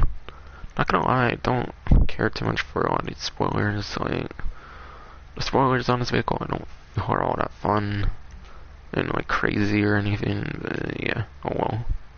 They don't necessarily need to be fair. Sun strips.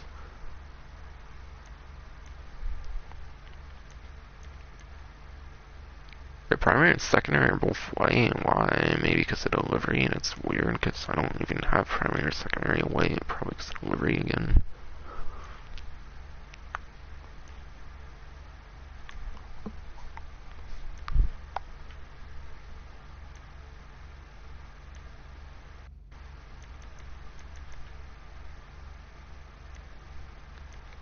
Okay, I do negative power metal. Sun strip. Suspension. Submission.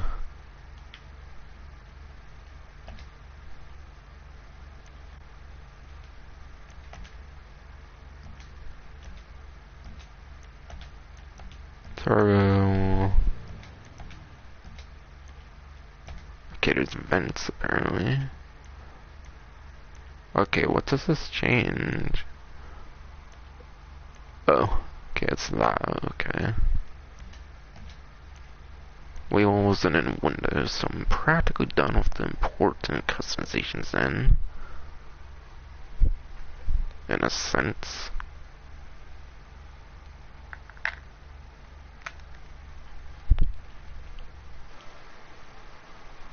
I'm starting to charge now for the controller, hopefully.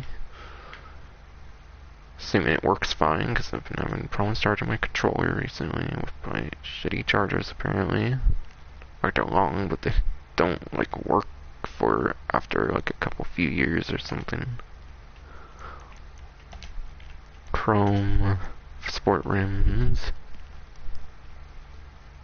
Übermacht Cypher.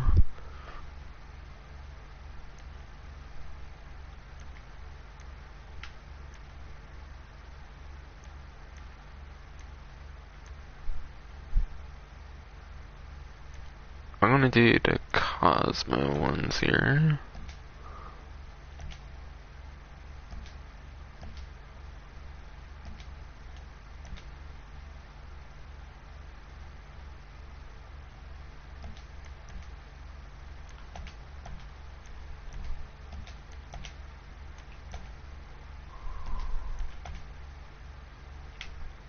And tire smoke. I did purple secondary, so I'll do the purple for the tire smoke.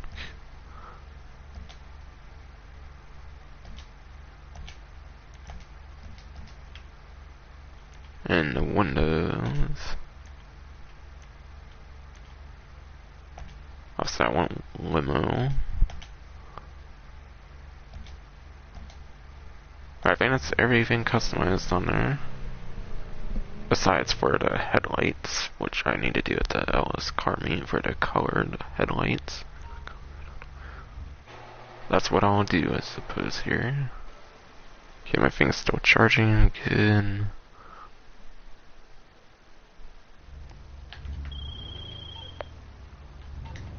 Okay, I didn't get it wrong. Let's see. Let's car meet.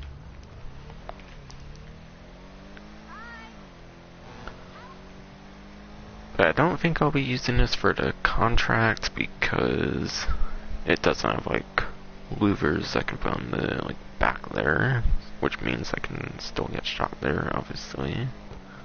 Whereas vehicles with like louvers like the Dominator ASP, GTT, and then like even the ZR350, since you can get the louvers, you can kind of protect yourself in the back seat, in the back window.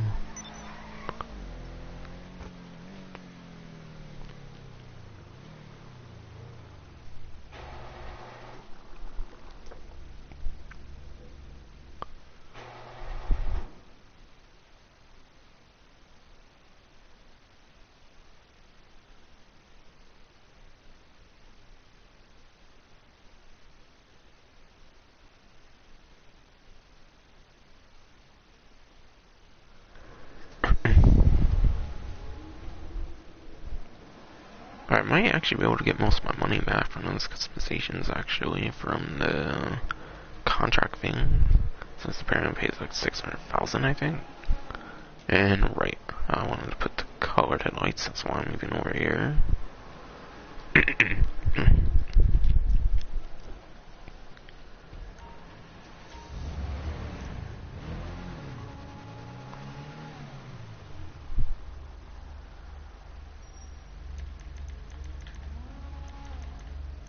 Headlights.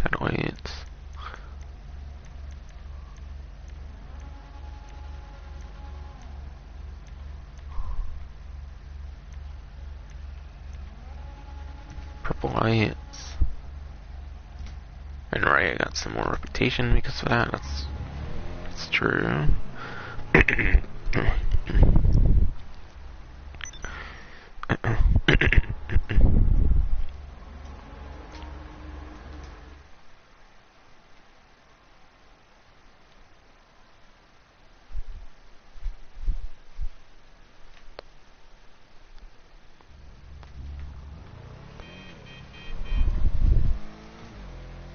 But yeah, I know it would fit the event week if I were to use the Übermacht Cypher. It would fit for the event week, but yeah.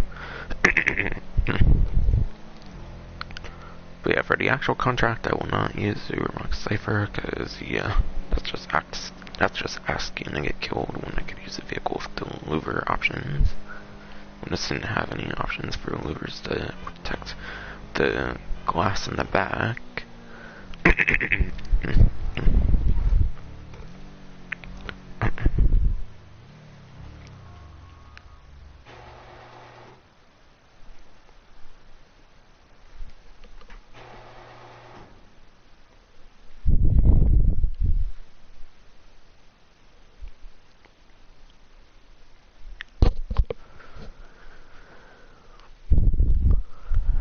And now to do the Depository Contract.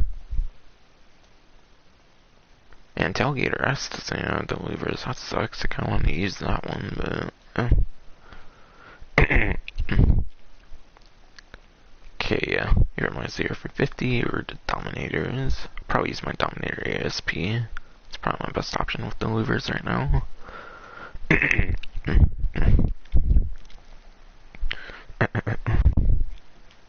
For that bullet protection, obviously.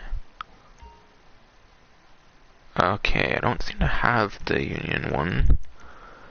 So, like I said earlier, you can actually, like, cancel your stuff and re-roll the contracts, I'm pretty sure. That's what I'll be doing. Okay.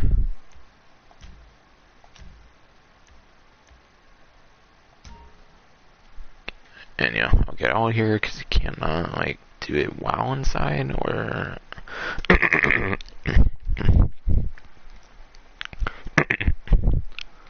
I don't know, I don't really see Santa right now, but yeah. That's mean I have to go outside regardless.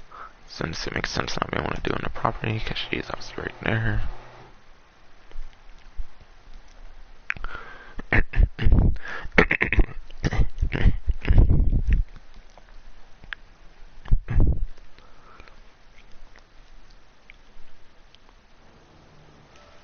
And of course my thing's not charging right now.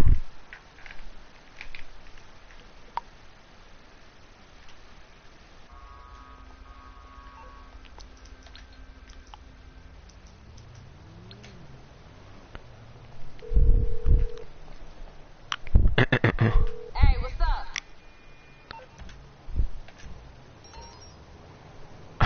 Great timing there, Tom Connors.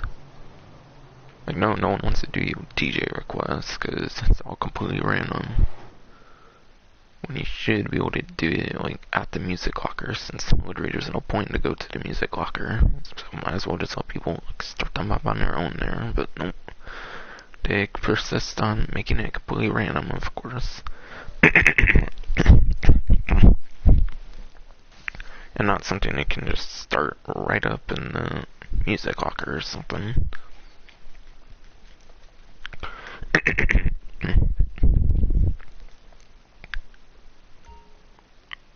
And yeah, the method of canceling only works again if you've done at least one contract. You have to at least complete one to be able to cancel at all, which is really dumb in my opinion, but yeah, that's just how it works apparently.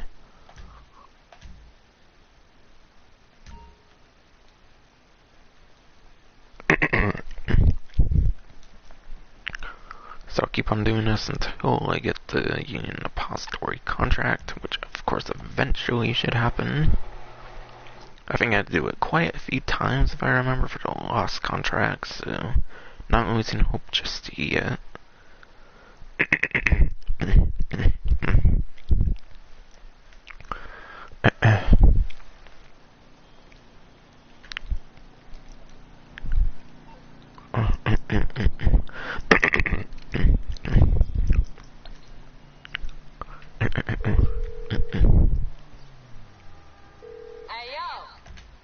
Hey yo, cancel my contract, boy. So no, obviously not boy, but still, that's just what I wanted to call him, I guess.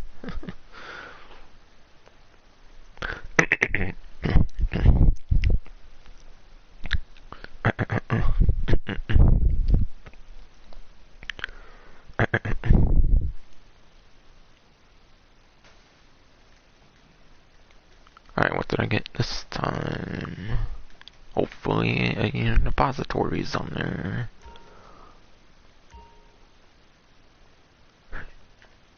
Are you serious, man? It's not giving me it, of course. And yeah, it does not have to be a data contract. I'm just doing that one because that's one of the couple I've done, so I don't get any, like, dialogue that I don't want to experience right now.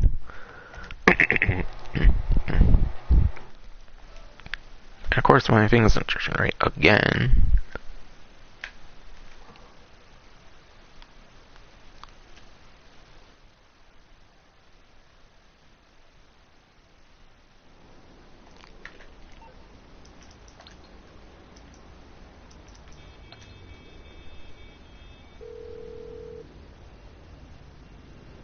Hey, y'all need something? Y'all in person, boy.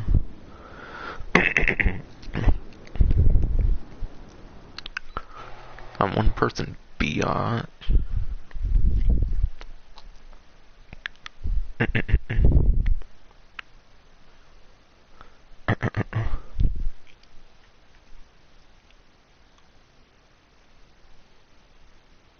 Okay, hopefully this time I get a depository contract. And yeah, there shouldn't be any requirement aside for doing your first contract, because I was able to eventually get the last contract doing this, so I should get the Union Depository one eventually. So it should not require doing all other 7 ones or whatever, I don't think. That's not how the other one worked. And of course, I'm gonna do this one. This job is personal. Well, I'm not actually want to be doing it, I'm just trying to reset the thing. Kenny heard some talk down at the meet, got him thinking. Y'all know what an ECU is? And of course, I have to wait for his dialogue to finish. Control unit. Little computer sits under the hood and make the good shit happen.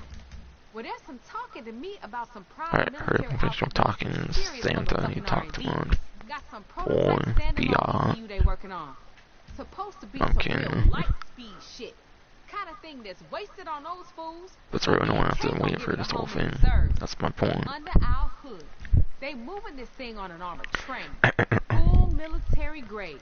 We gonna stand a chance of stopping it.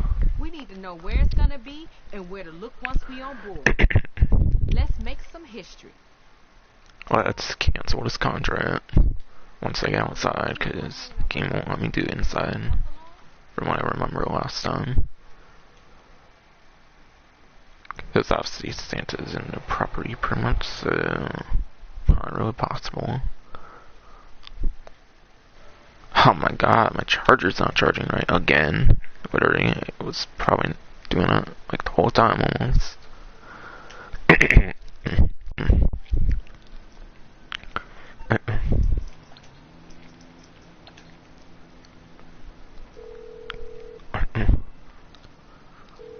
what's up? Yeah, I haven't seen one called Union Depository Contract or the Union Depository Contract or something.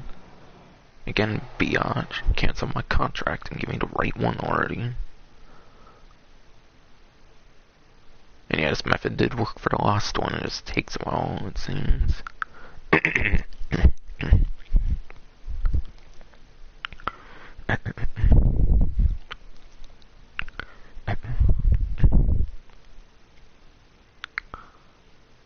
Come on.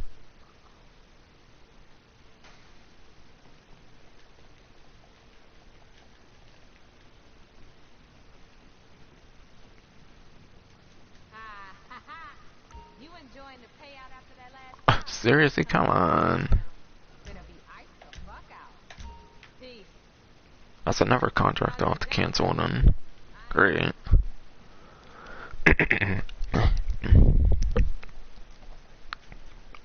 I haven't even seen the last one once even. And I think the last one has stayed in the game obviously permanently since it got introduced. See, I don't know what the chances would be to actually get the one I'm looking for here. So I might have to do this quite a bit more times. That's for sure. Hey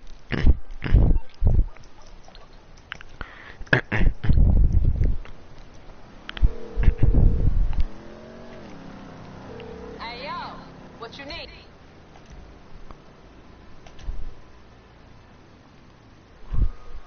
What you need to do is cancel the contracts to Santa, you biot.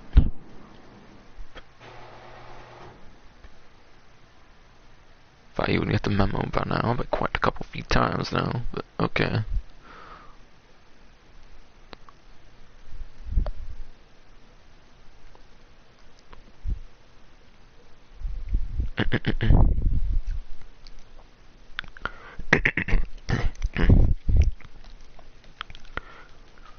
Okay, despite not being never like run a shame up the stairs, just have to cancel another contract. That's gonna be really annoying. But the game's not giving it to me, of course. Okay, seriously, why won't it give me the Union Depository Contract, man? Come on. Come on, man.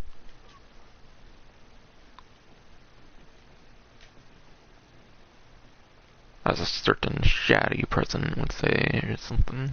Quote unquote president.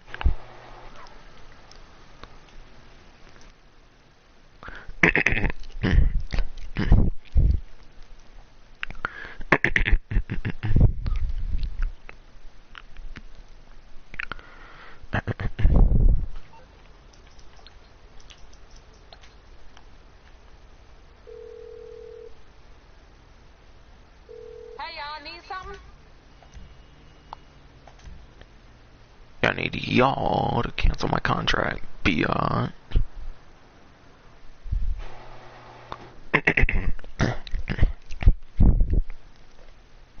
And also give me Union Depository already, because the entire is Santa.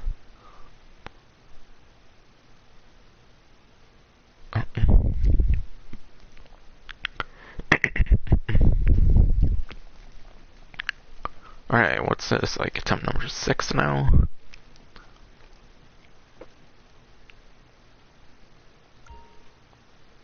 Okay, like, I finally get the lost contract. I'm going for Union Depository game. Come on.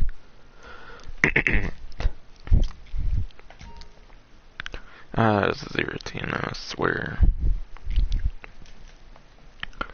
I'm just trying to get this new contract, and the game doesn't want to give it to me, of course. It should be a guarantee, I feel, the first time. Like they did that with legendary animal missions and like Reddit Online, I think, where they made a guarantee like the first time it would release in like the event week or something. For the new legendary animal that would come out in a week. I don't know why they can't do that with these contracts, so.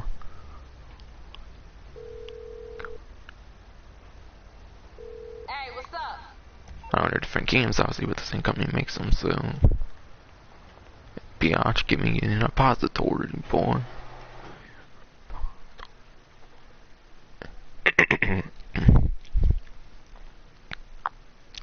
That's no wonder the UD's never been hit in GTA Online until recently. Or since 2016 or whatever, because no one wants to do it, apparently.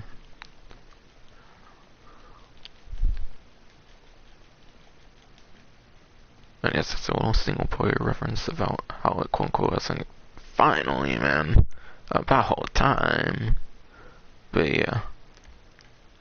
As you can see, the normal payment's 300,000, so on the double, as seen down there, that should be 600,000 again. Plus there's probably a bonus bit of money, of course, for doing it for the first time and whatnot. We gotta break into the Union Depository, strip the vault of gold bars. Let's do it.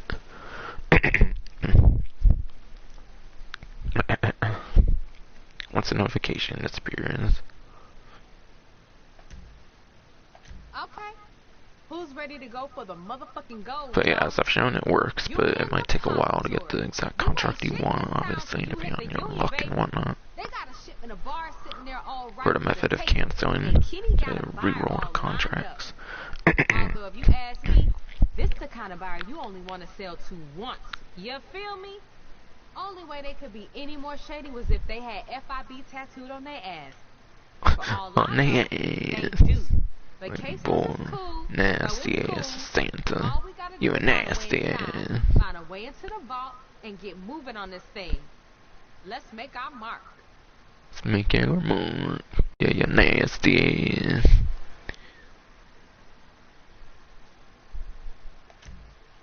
Swear, man.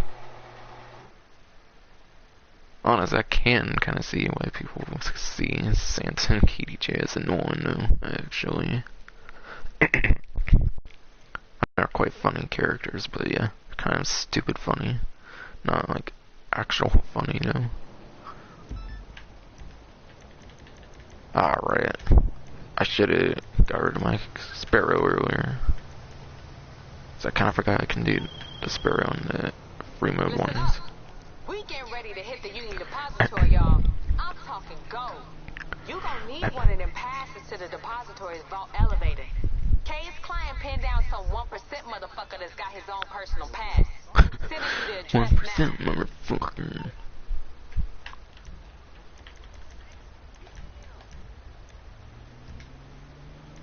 Boy, you must be jelly, you ain't a 1% motherfucker, bitch. Be, oh,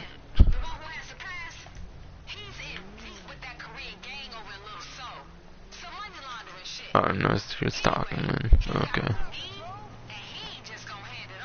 And where's the mute button on Santa already when you need one, though? No, I'm only kidding, though.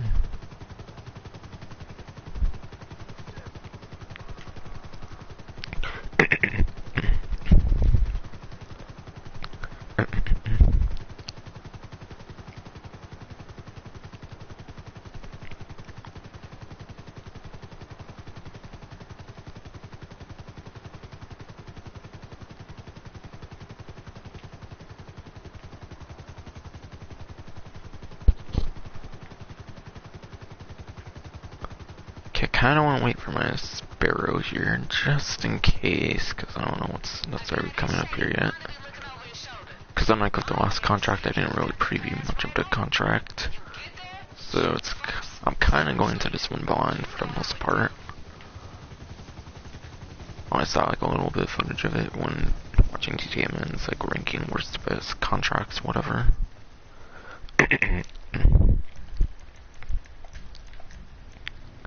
Alright, 9, 8, okay, not much longer from now.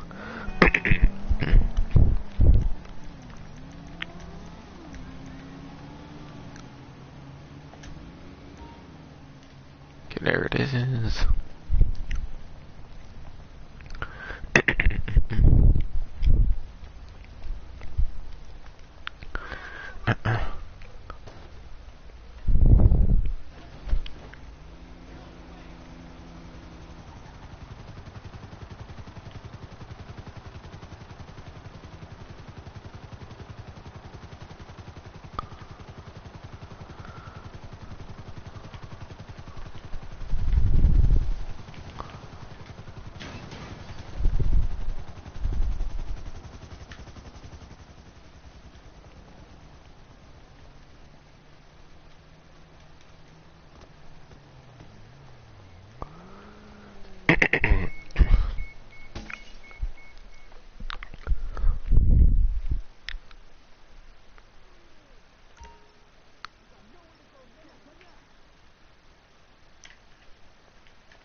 Okay, is my targeting thing free and assessed or positioning?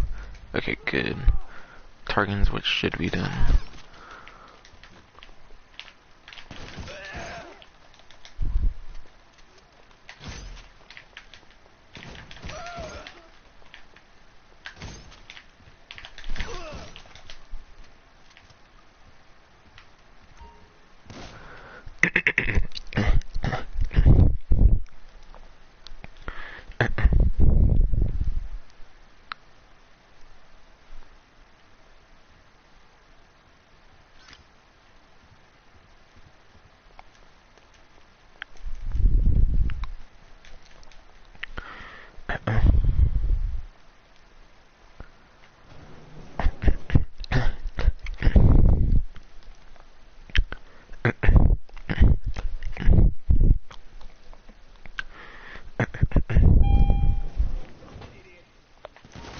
Oh! Was not expecting that. Very nice business-y looking garage here, that's for sure. Also want to blow them all up, quite frankly. I'll have to steal a vehicle now, so that wouldn't be good. It's gotta be that one. It's definitely an armored, like, thing from Executive Ever Criminals Finance Felony, whatever.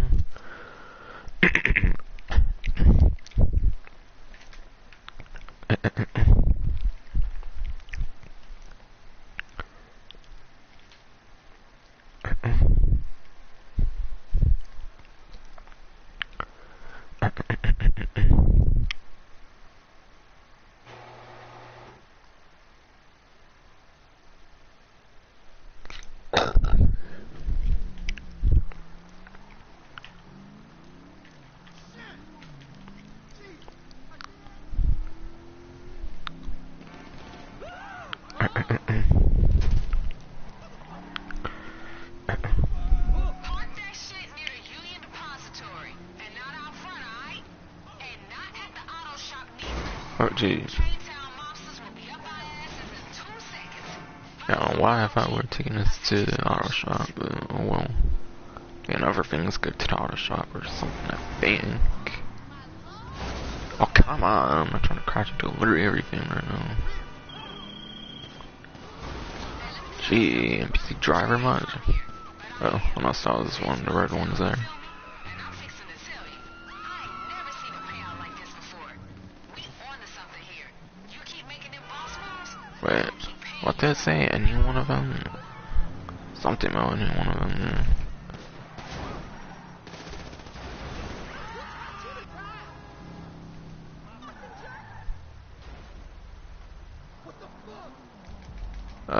Where's the actual like, main garage now? I think it's somewhere close to where I'm at right now, actually. Yeah, there's a unit depository thing right there. Okay, there's a garage thing there. I don't know if having it close to the garage would be too good. I'll kind of take a little look at these different ones and think about what I might want to choose. Okay,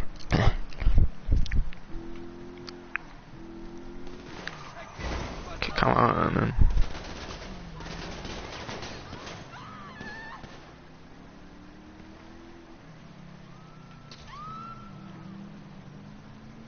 Okay, over here or something maybe. Okay, kind of like this spot.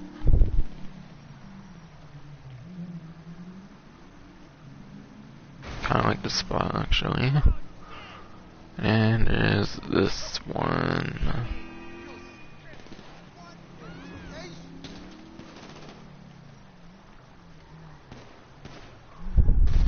Okay. I think I'm gonna choose the parking garage one because it reminds me of the unit depository thing from the story mode, since that kind of goes into a parking garage for the finale on at least the like whatever one's not the subtle approach. I believe. And that was kind of a bad park job, but whatever. Might be perfectly parked on the actual finale thing, though.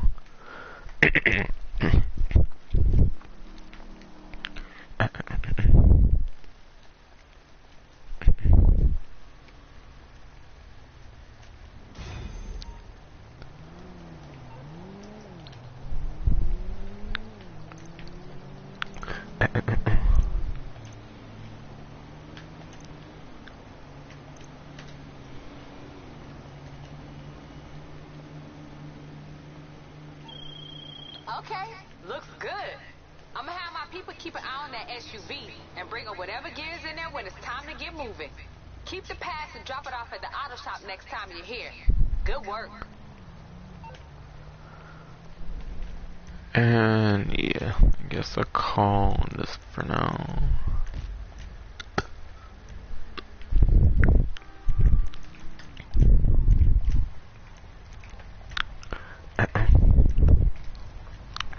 Wish I knew I didn't even need the sparrow there, but yeah, whatever.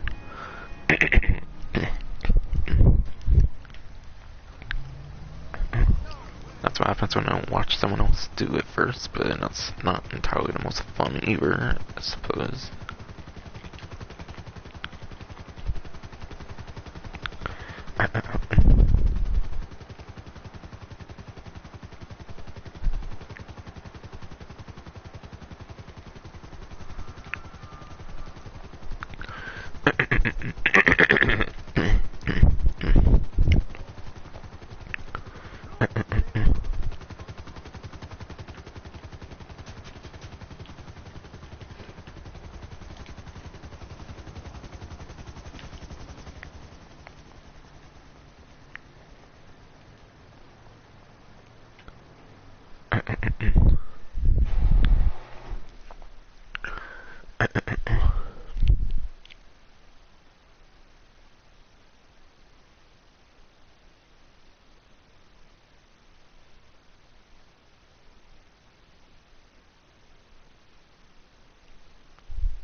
Okay.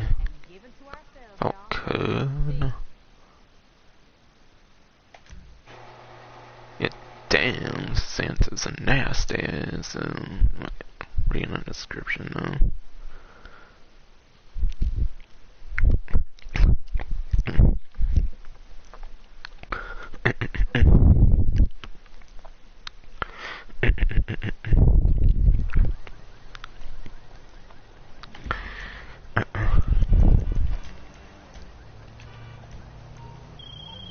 Bring the sparrow just in case. We getting ready for a big one, y'all.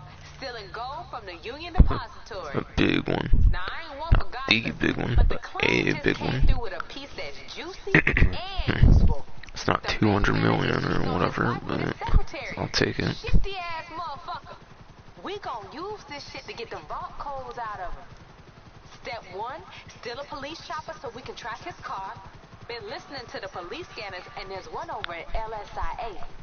Step 2, use the high-res camera on there to catch his ass red-handed. I talk soon. Police helicopter on boy. Thought y'all two wouldn't like the popos, but okay.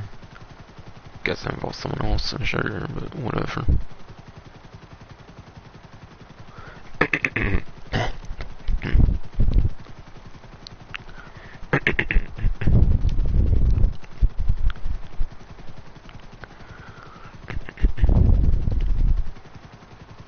Man, my throat's being a nasty ass, you know, damn it.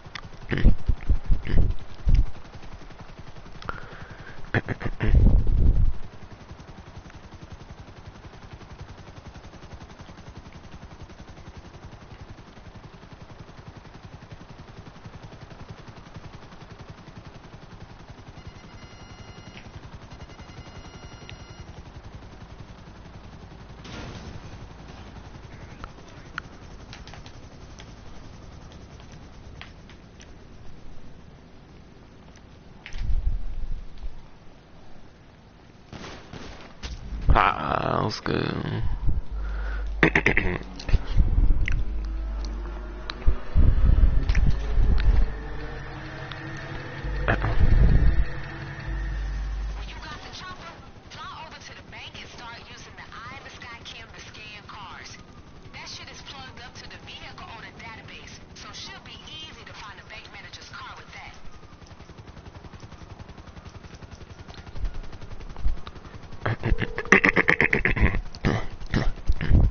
I take it this isn't a social call.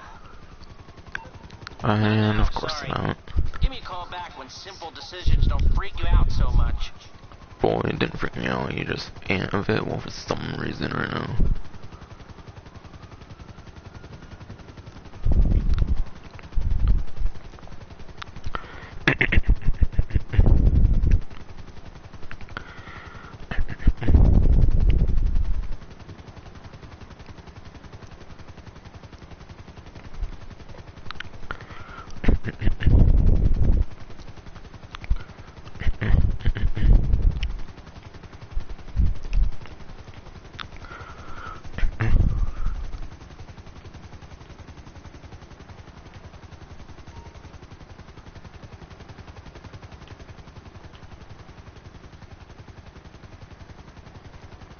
Ooh, you get to use this thing from the story mode, that's cool. Why can't there be the auto stabilization thing in like the actual free mode though? Cause fingers kinda auto is oh, whoa, whoa. What the heck? What's going on here? What, I have to be hovering like this? I'm confused.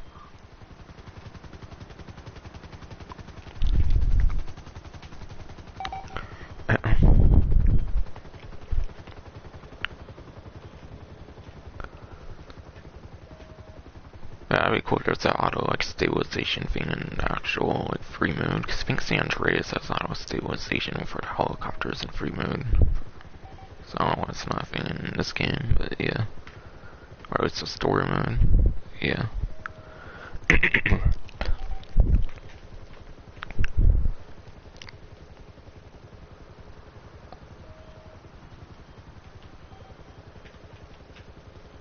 Okay, what?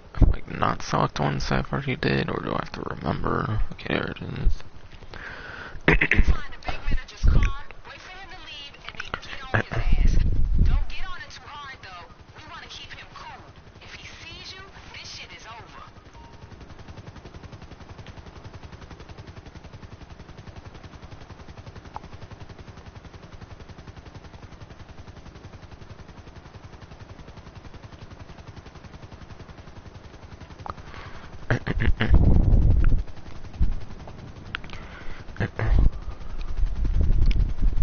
But oh great, tailing missions. Tailing missions quite the way to purposely stall missions timer in the GTA Online, I guess. I swear these companies and stuff must do these tailing missions on purpose just to make their missions longer. I swear though.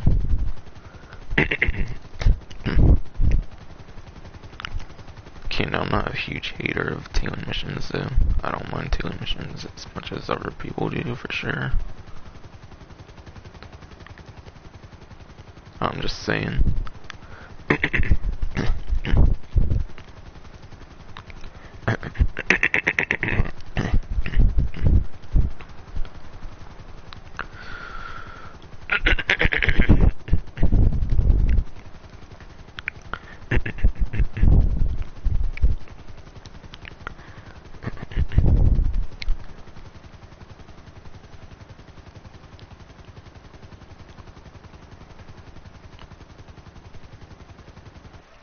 And of course my thing's not charging right anymore. Okay, whatever, I'm just gonna take it off for now on. Hopefully it works for enough longer.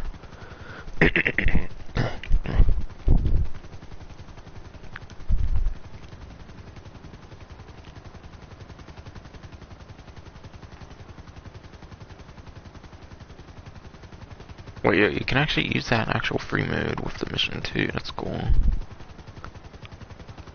Why can't that be a feature in the actual free mode though? Like, actually. It's cool that you can do that even without the camera thing. Oh, gee. What just happened? Okay, there.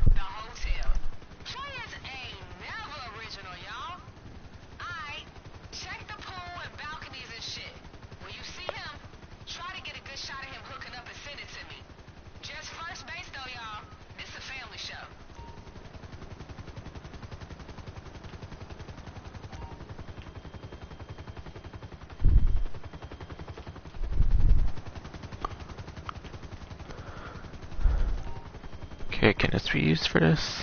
Like, it could in the story mode, I think. I think in the story mode you could like, identify people I don't know about in online, though.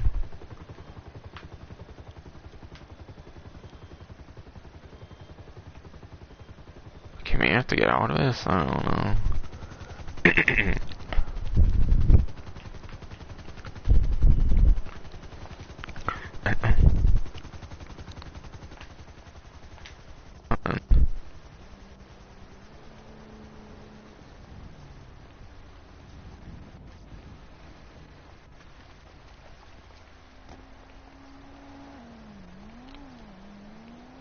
Not exactly sure what they look like, but okay.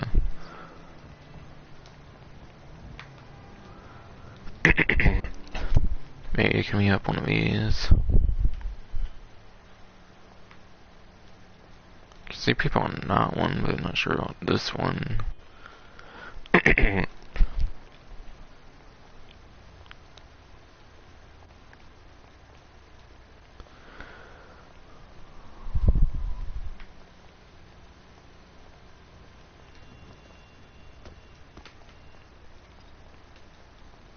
Alright, speedrun strats, let's go. Bull, speedrun strats. Oh, gee, okay, I gotta get down there apparently.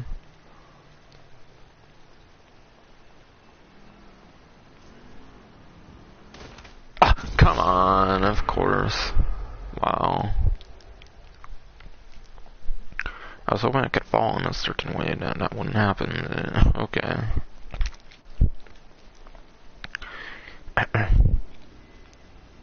Hopefully time doesn't run out for doing that or something. Oh, come on, this dumb tree here.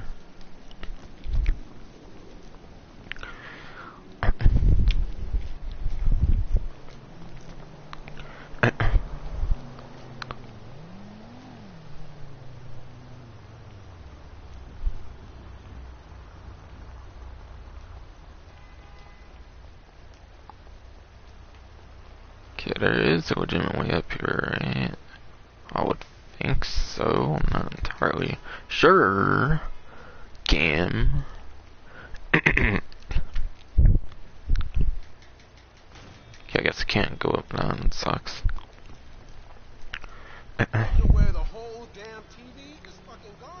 Anywhere where I might be able to get out there from here, like, I swear.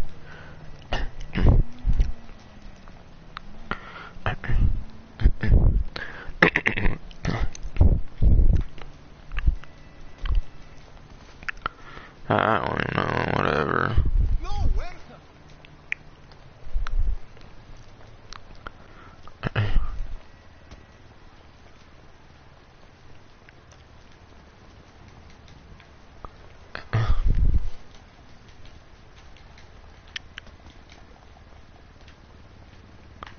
Okay, I'm gonna get my CO vehicle and then screw it. That should hopefully work. Though, I don't know, maybe I should have done a Havoc instead.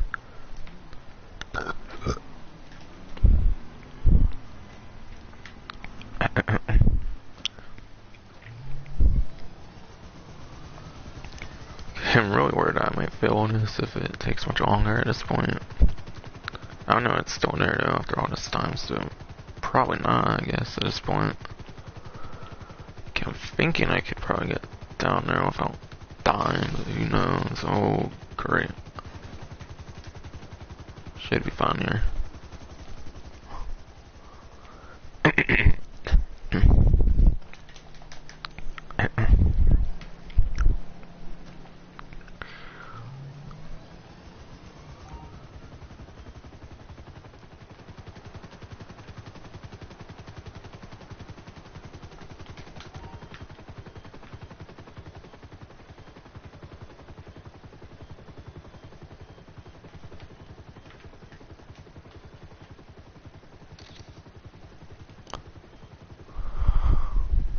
Alright, let's go.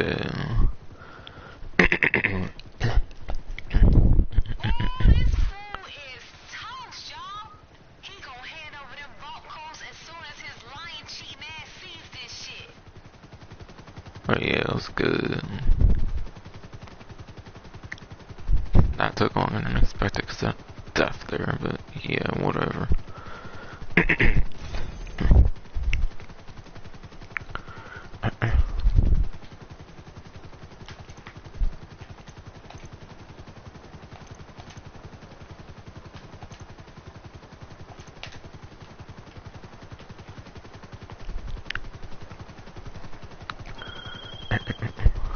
Hey, great work.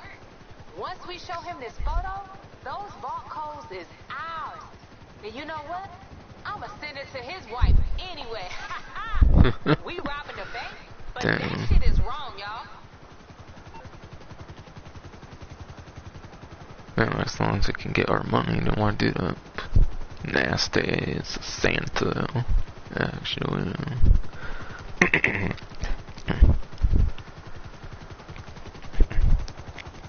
And Santa sure is always being a nasty ass, as she calls it. Pretty sure she uses those words, that's for sure. Okay, I'm on my battery 1 again, of course. I don't know, I think 0 would have been here, being depleted now.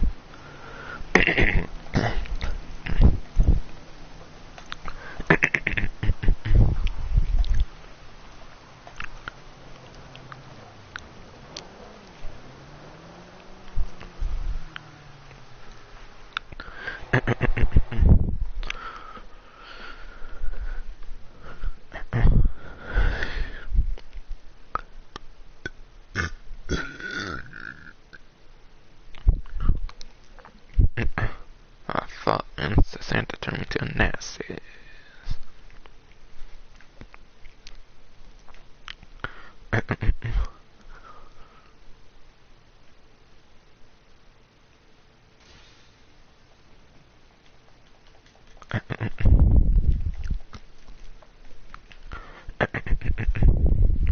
That pic you got is dirty, y'all.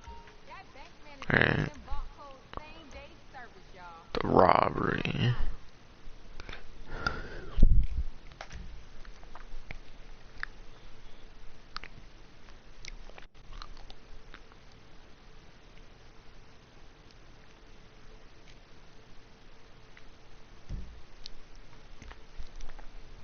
Okay. I've done 2 contracts, I think, so far.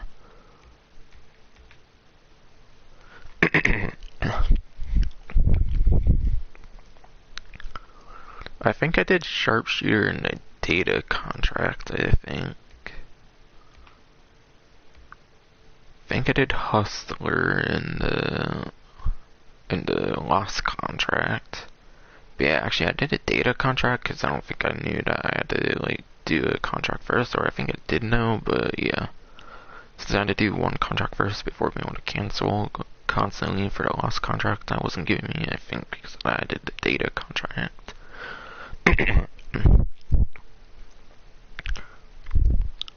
But yeah. I think I did data contract with sharpshooter. I think because of the pipe bombs and how those were in the bikers update, I think I did hustler with the like lost contract because I lost some C.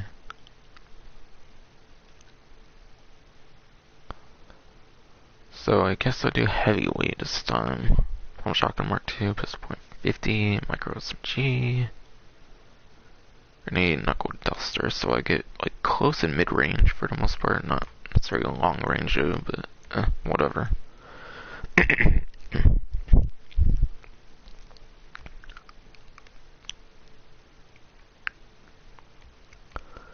This might be the best, like, close range, like, in an interior kind of loadout, though, with the pump shotgun Mark II. Obviously, shotguns are good interiors, same with pistol, kind of, not being all that long range, and then SMGs, obviously, it's kind of close and personal. So, yeah, I feel heavyweight could be the best for, like, a unit depository one, since, obviously, you should be going in interiors in it, I believe.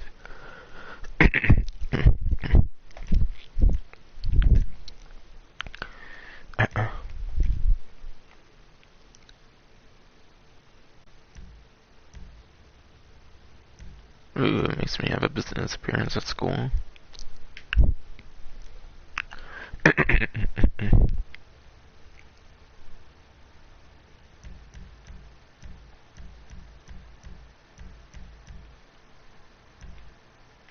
Okay, I'm doing my ASP as I mentioned.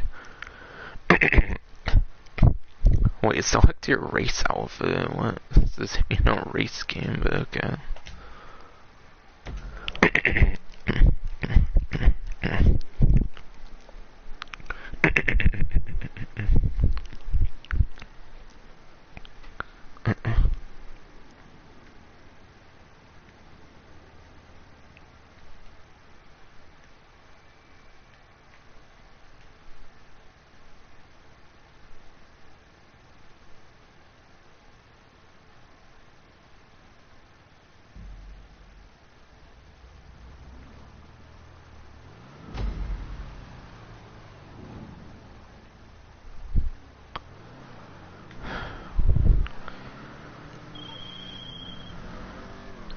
Let's go rob a bank.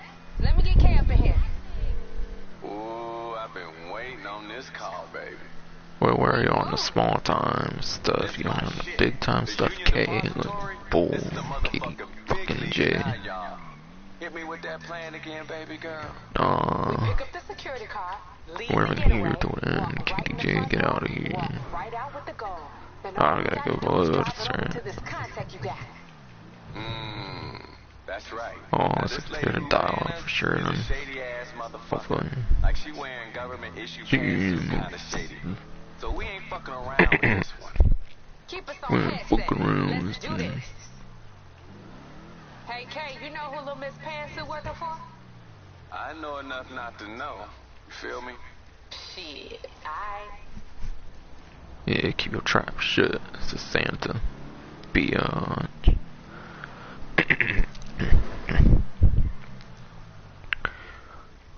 Right, deliver my getaway vehicle. Uniform. Yeah. So get in the mindset. Get them ID badges shiny. We playing this low and slow. That's right.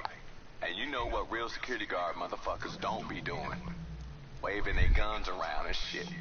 You draw down, you as good as caught. Okay, where'd I go? Remember, you're private security.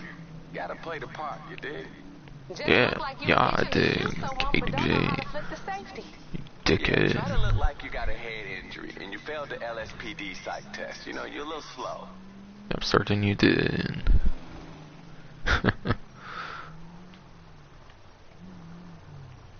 Okay, where'd I go even here? Like in front? I'd imagine from like the like secure cars too or whatever in the story mode or something.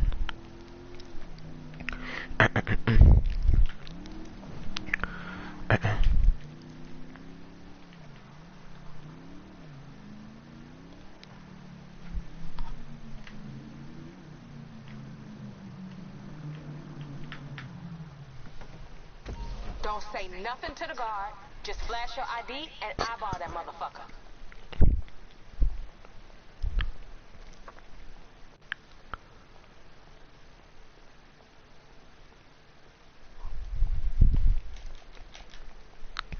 Alright, let me see your ID.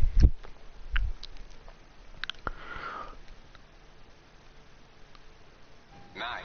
Wow, Sounds those like extra you- animations are pretty cool, Cars in the that's for elevator sure. down to the basement. Those extra animations are pretty cool. On you go. No doubt.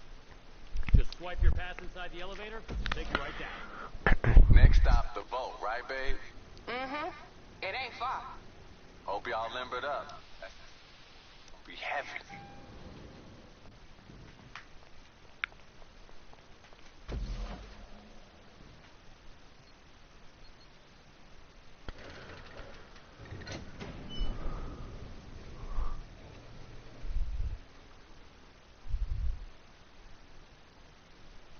Yo, you in? Why y'all whispering, Kay?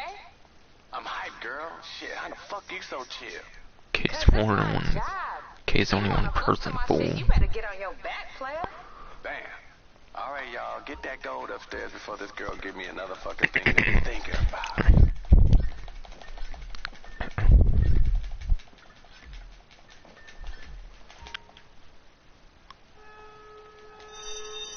Gee, 5 stars.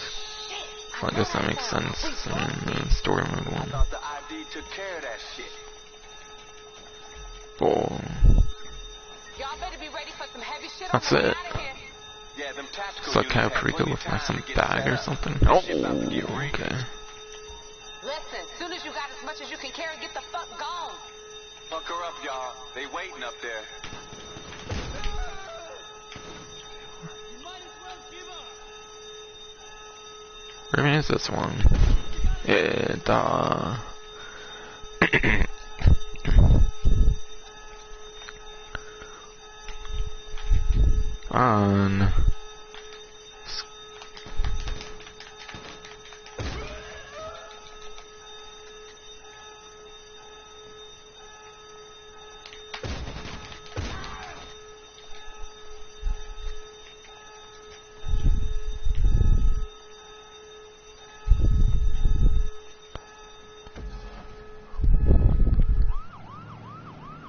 Gee.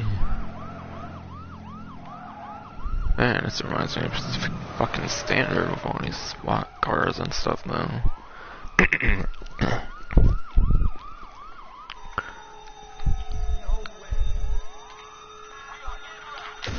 Oh shit, sounds like a war zone out there. Keep your head down. Just get to the parking lot. Oh, These fools ain't never gonna stop, y'all. Get to the damn car. oh wow. On.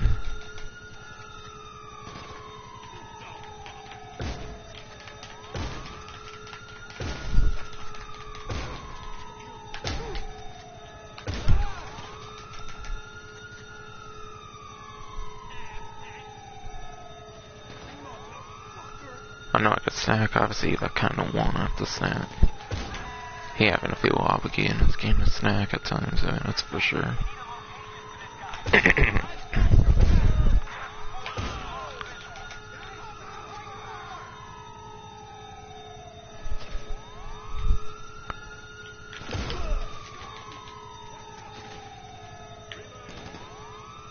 Oh, gee, I did not know. Oh my goodness. That's not too good.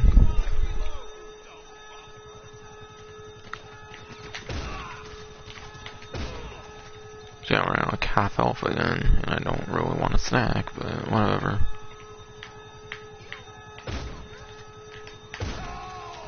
Sorry, boy.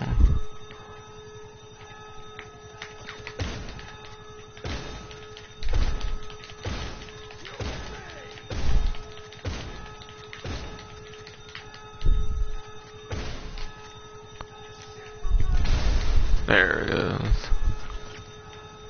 I don't know if I should have even blown that up. Come on.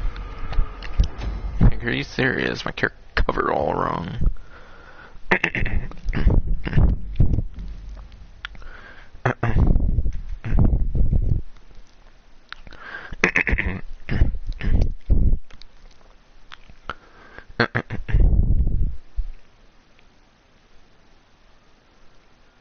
Honestly, this also kind of reminds me of Casino Eyes, the level of cops, kind of, and Pacific Standard as mentioned.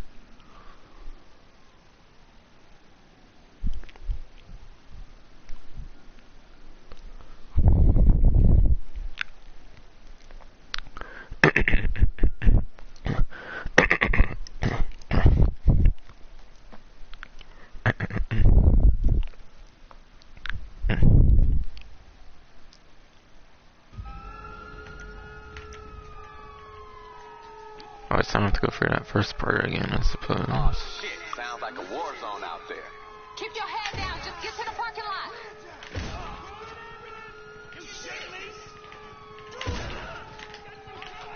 We gotta outdrive these motherfuckers. Get behind the wheel.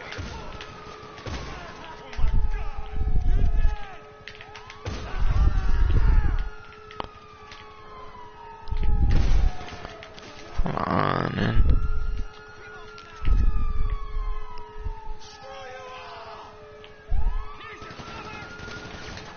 What the heck? I can't peek out for like a couple seconds.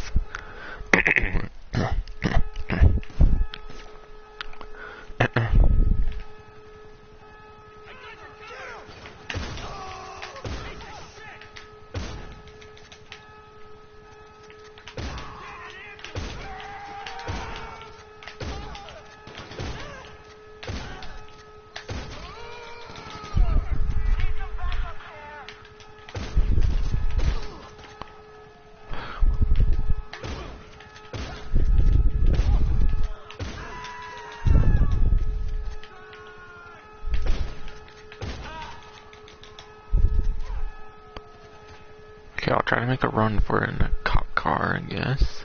Assuming I can use it even.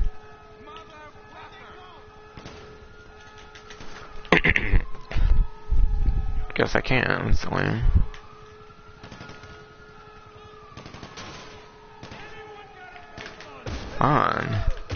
There.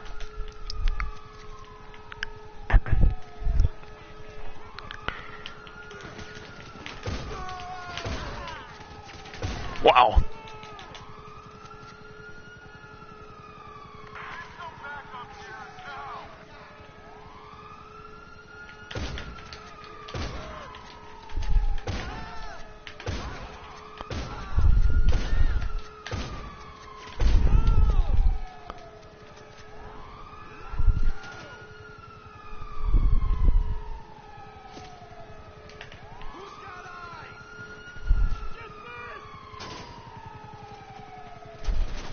Oh, what the heck? Come on.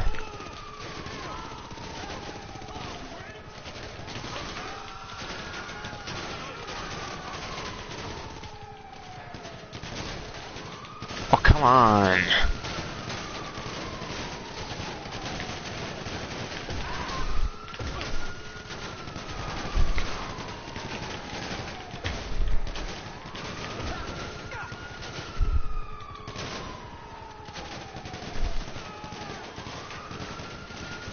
Oh my god, I can't not get shot anywhere, it seems. I don't feel like having a snack, it's kind of a fun challenge and all.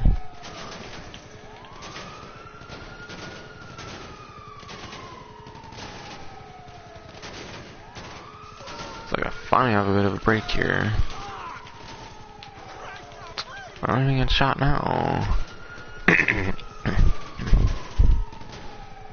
Right back there again, of course.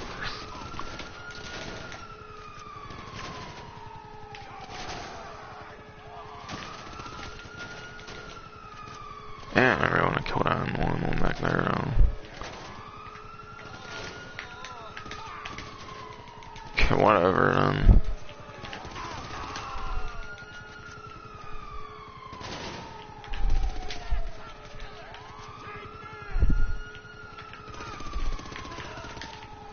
Seriously, man, come on there.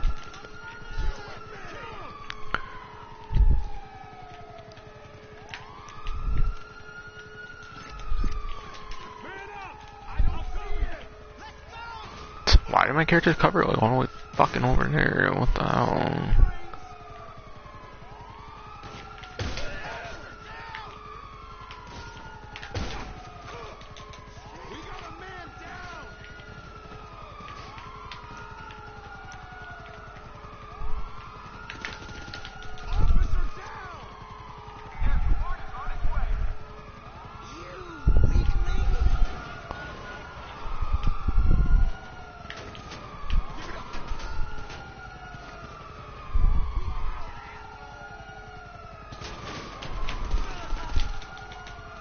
Okay, I want to see if I can jump over this. Sweet, let's go.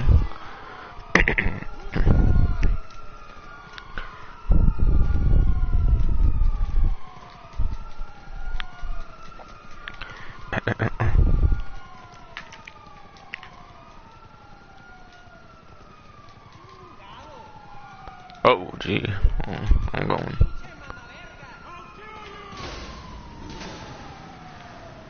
Oh, I like the sound of that. Y'all in the car? Try, motherfucker. Well, I am driving beyond.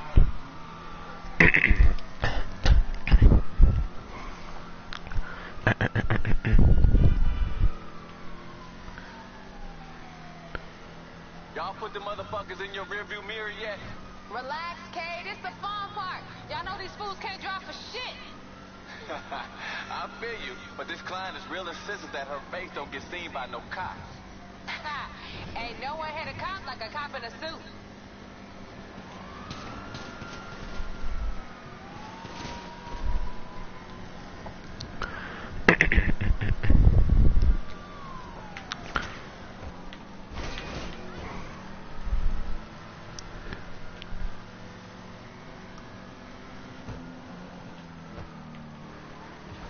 Hey, how we know this client of yours is legit, Kay?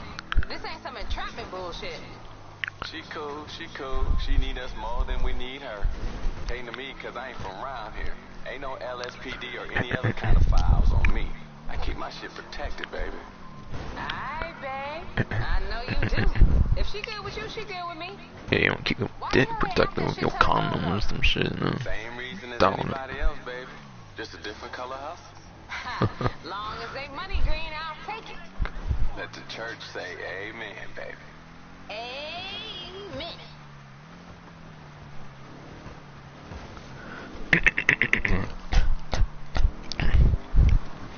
Hey, Yes, awesome. Sweet. Damn straight, baby. Let's get this shit dropped off and let's get paid.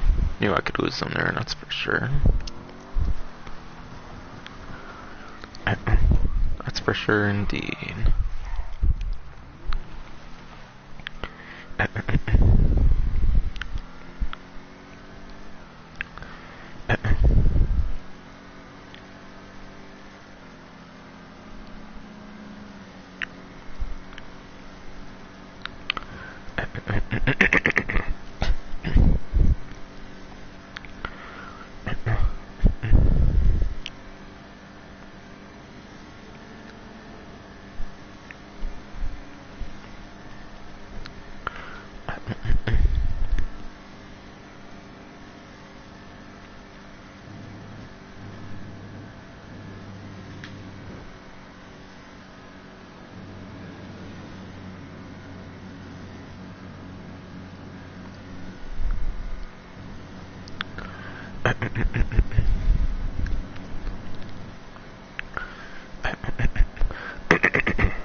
Yo, she's saying you made it. And there's a fucking payment. These federal fools is timely as shit.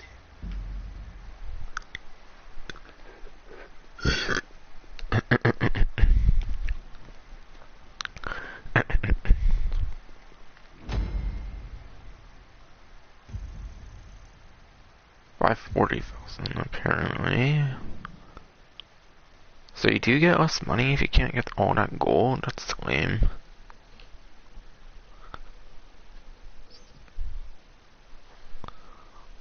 Unless that's like, unless that puts into account like the cut from KDG and Santa 10% whatever. Okay, I guess it was. Okay, that makes sense then.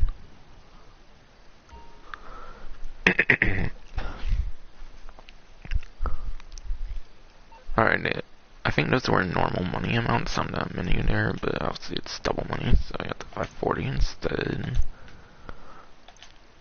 And I'm supposed to get a bit more, I think. Yep, 75,000, let's go.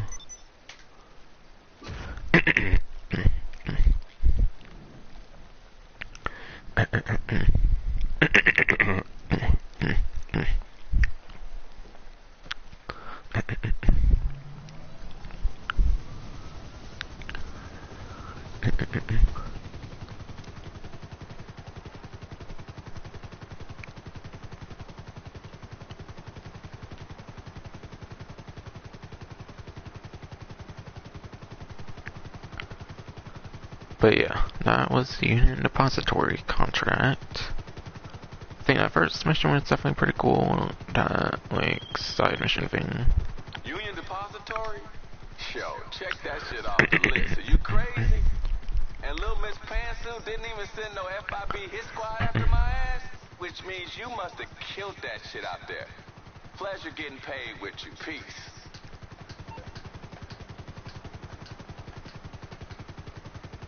Nah, KJ, nah, yeah, that was pretty fun, KDJ, not gonna lie.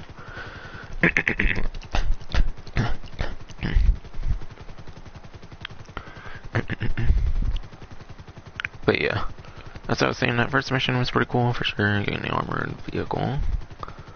Second one, the tailing thing, that tailing one was kinda, but the cool feature being able to use the, like, police maverick camera and then the auto civilization thing or whatever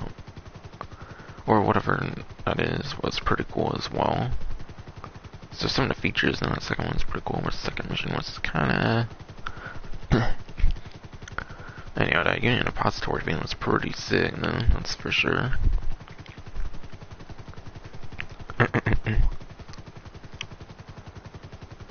And of course they made me use the tuner vehicle. Or at least I can use police vehicles, I don't remember the civilian ones, but yeah. Nice payout there for sure. Like I said, I think it can definitely somewhat compete with Cayo Perico if you could get it like over and over and over again. But yeah.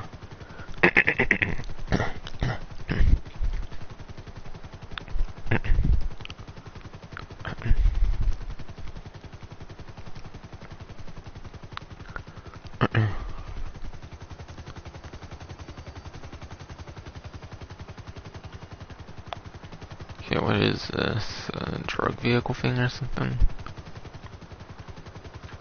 What the heck is this? With a silver diamond? Oh, I get it. This is the exotic export thing, I think. That's probably what the other one was. I couldn't find out before. I think I saw one by the airport, but I couldn't figure out what it was. I guess it's these exotic export things. The arena events are probably a lot more often now, I'm guessing, because of the exotic export. Kind of.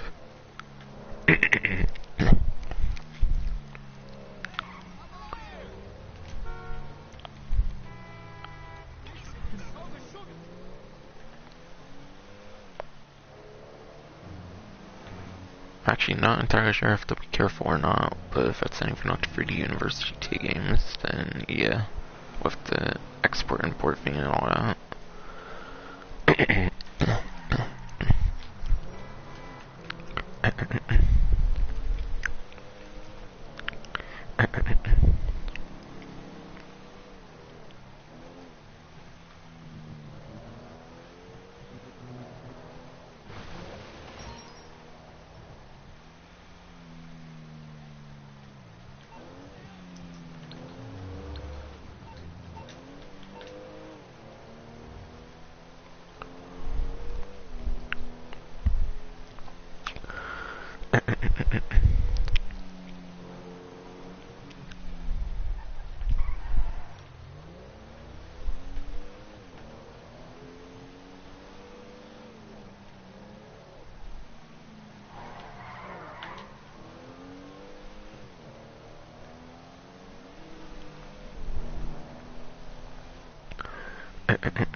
Alright, that was my first exotic export vehicle ever, actually. So that's pretty cool. It's pretty cool indeed. Ooh, 20,000. Okay, that's not too bad, I feel. For one vehicle. I'm assuming it's like across the board between any like one vehicle.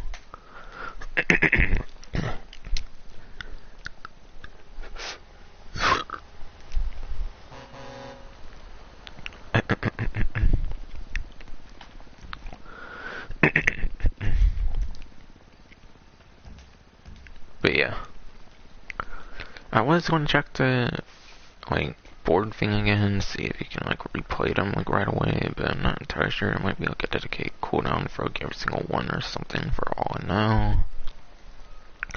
Even if you were to use the method as I shown of like canceling the contracts over and over till we get the ones you want. But yeah, that was pretty fun getting double money on that and all. I have almost 3 million again, which is around what I started with actually on this live stream, maybe like 100 to 200,000 less maybe, but yeah. Might be pretty good to go for the Previan, which is definitely one I do want to get, and who knows, I might put that on the prize ride on the same week that they introduced the vehicle like they did with the Cypher, obviously as I've shown off. And I've clearly unlocked for the prize ride and all. But yeah, that'll finally be it for the stream.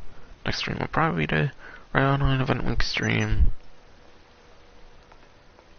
Hope you enjoy, and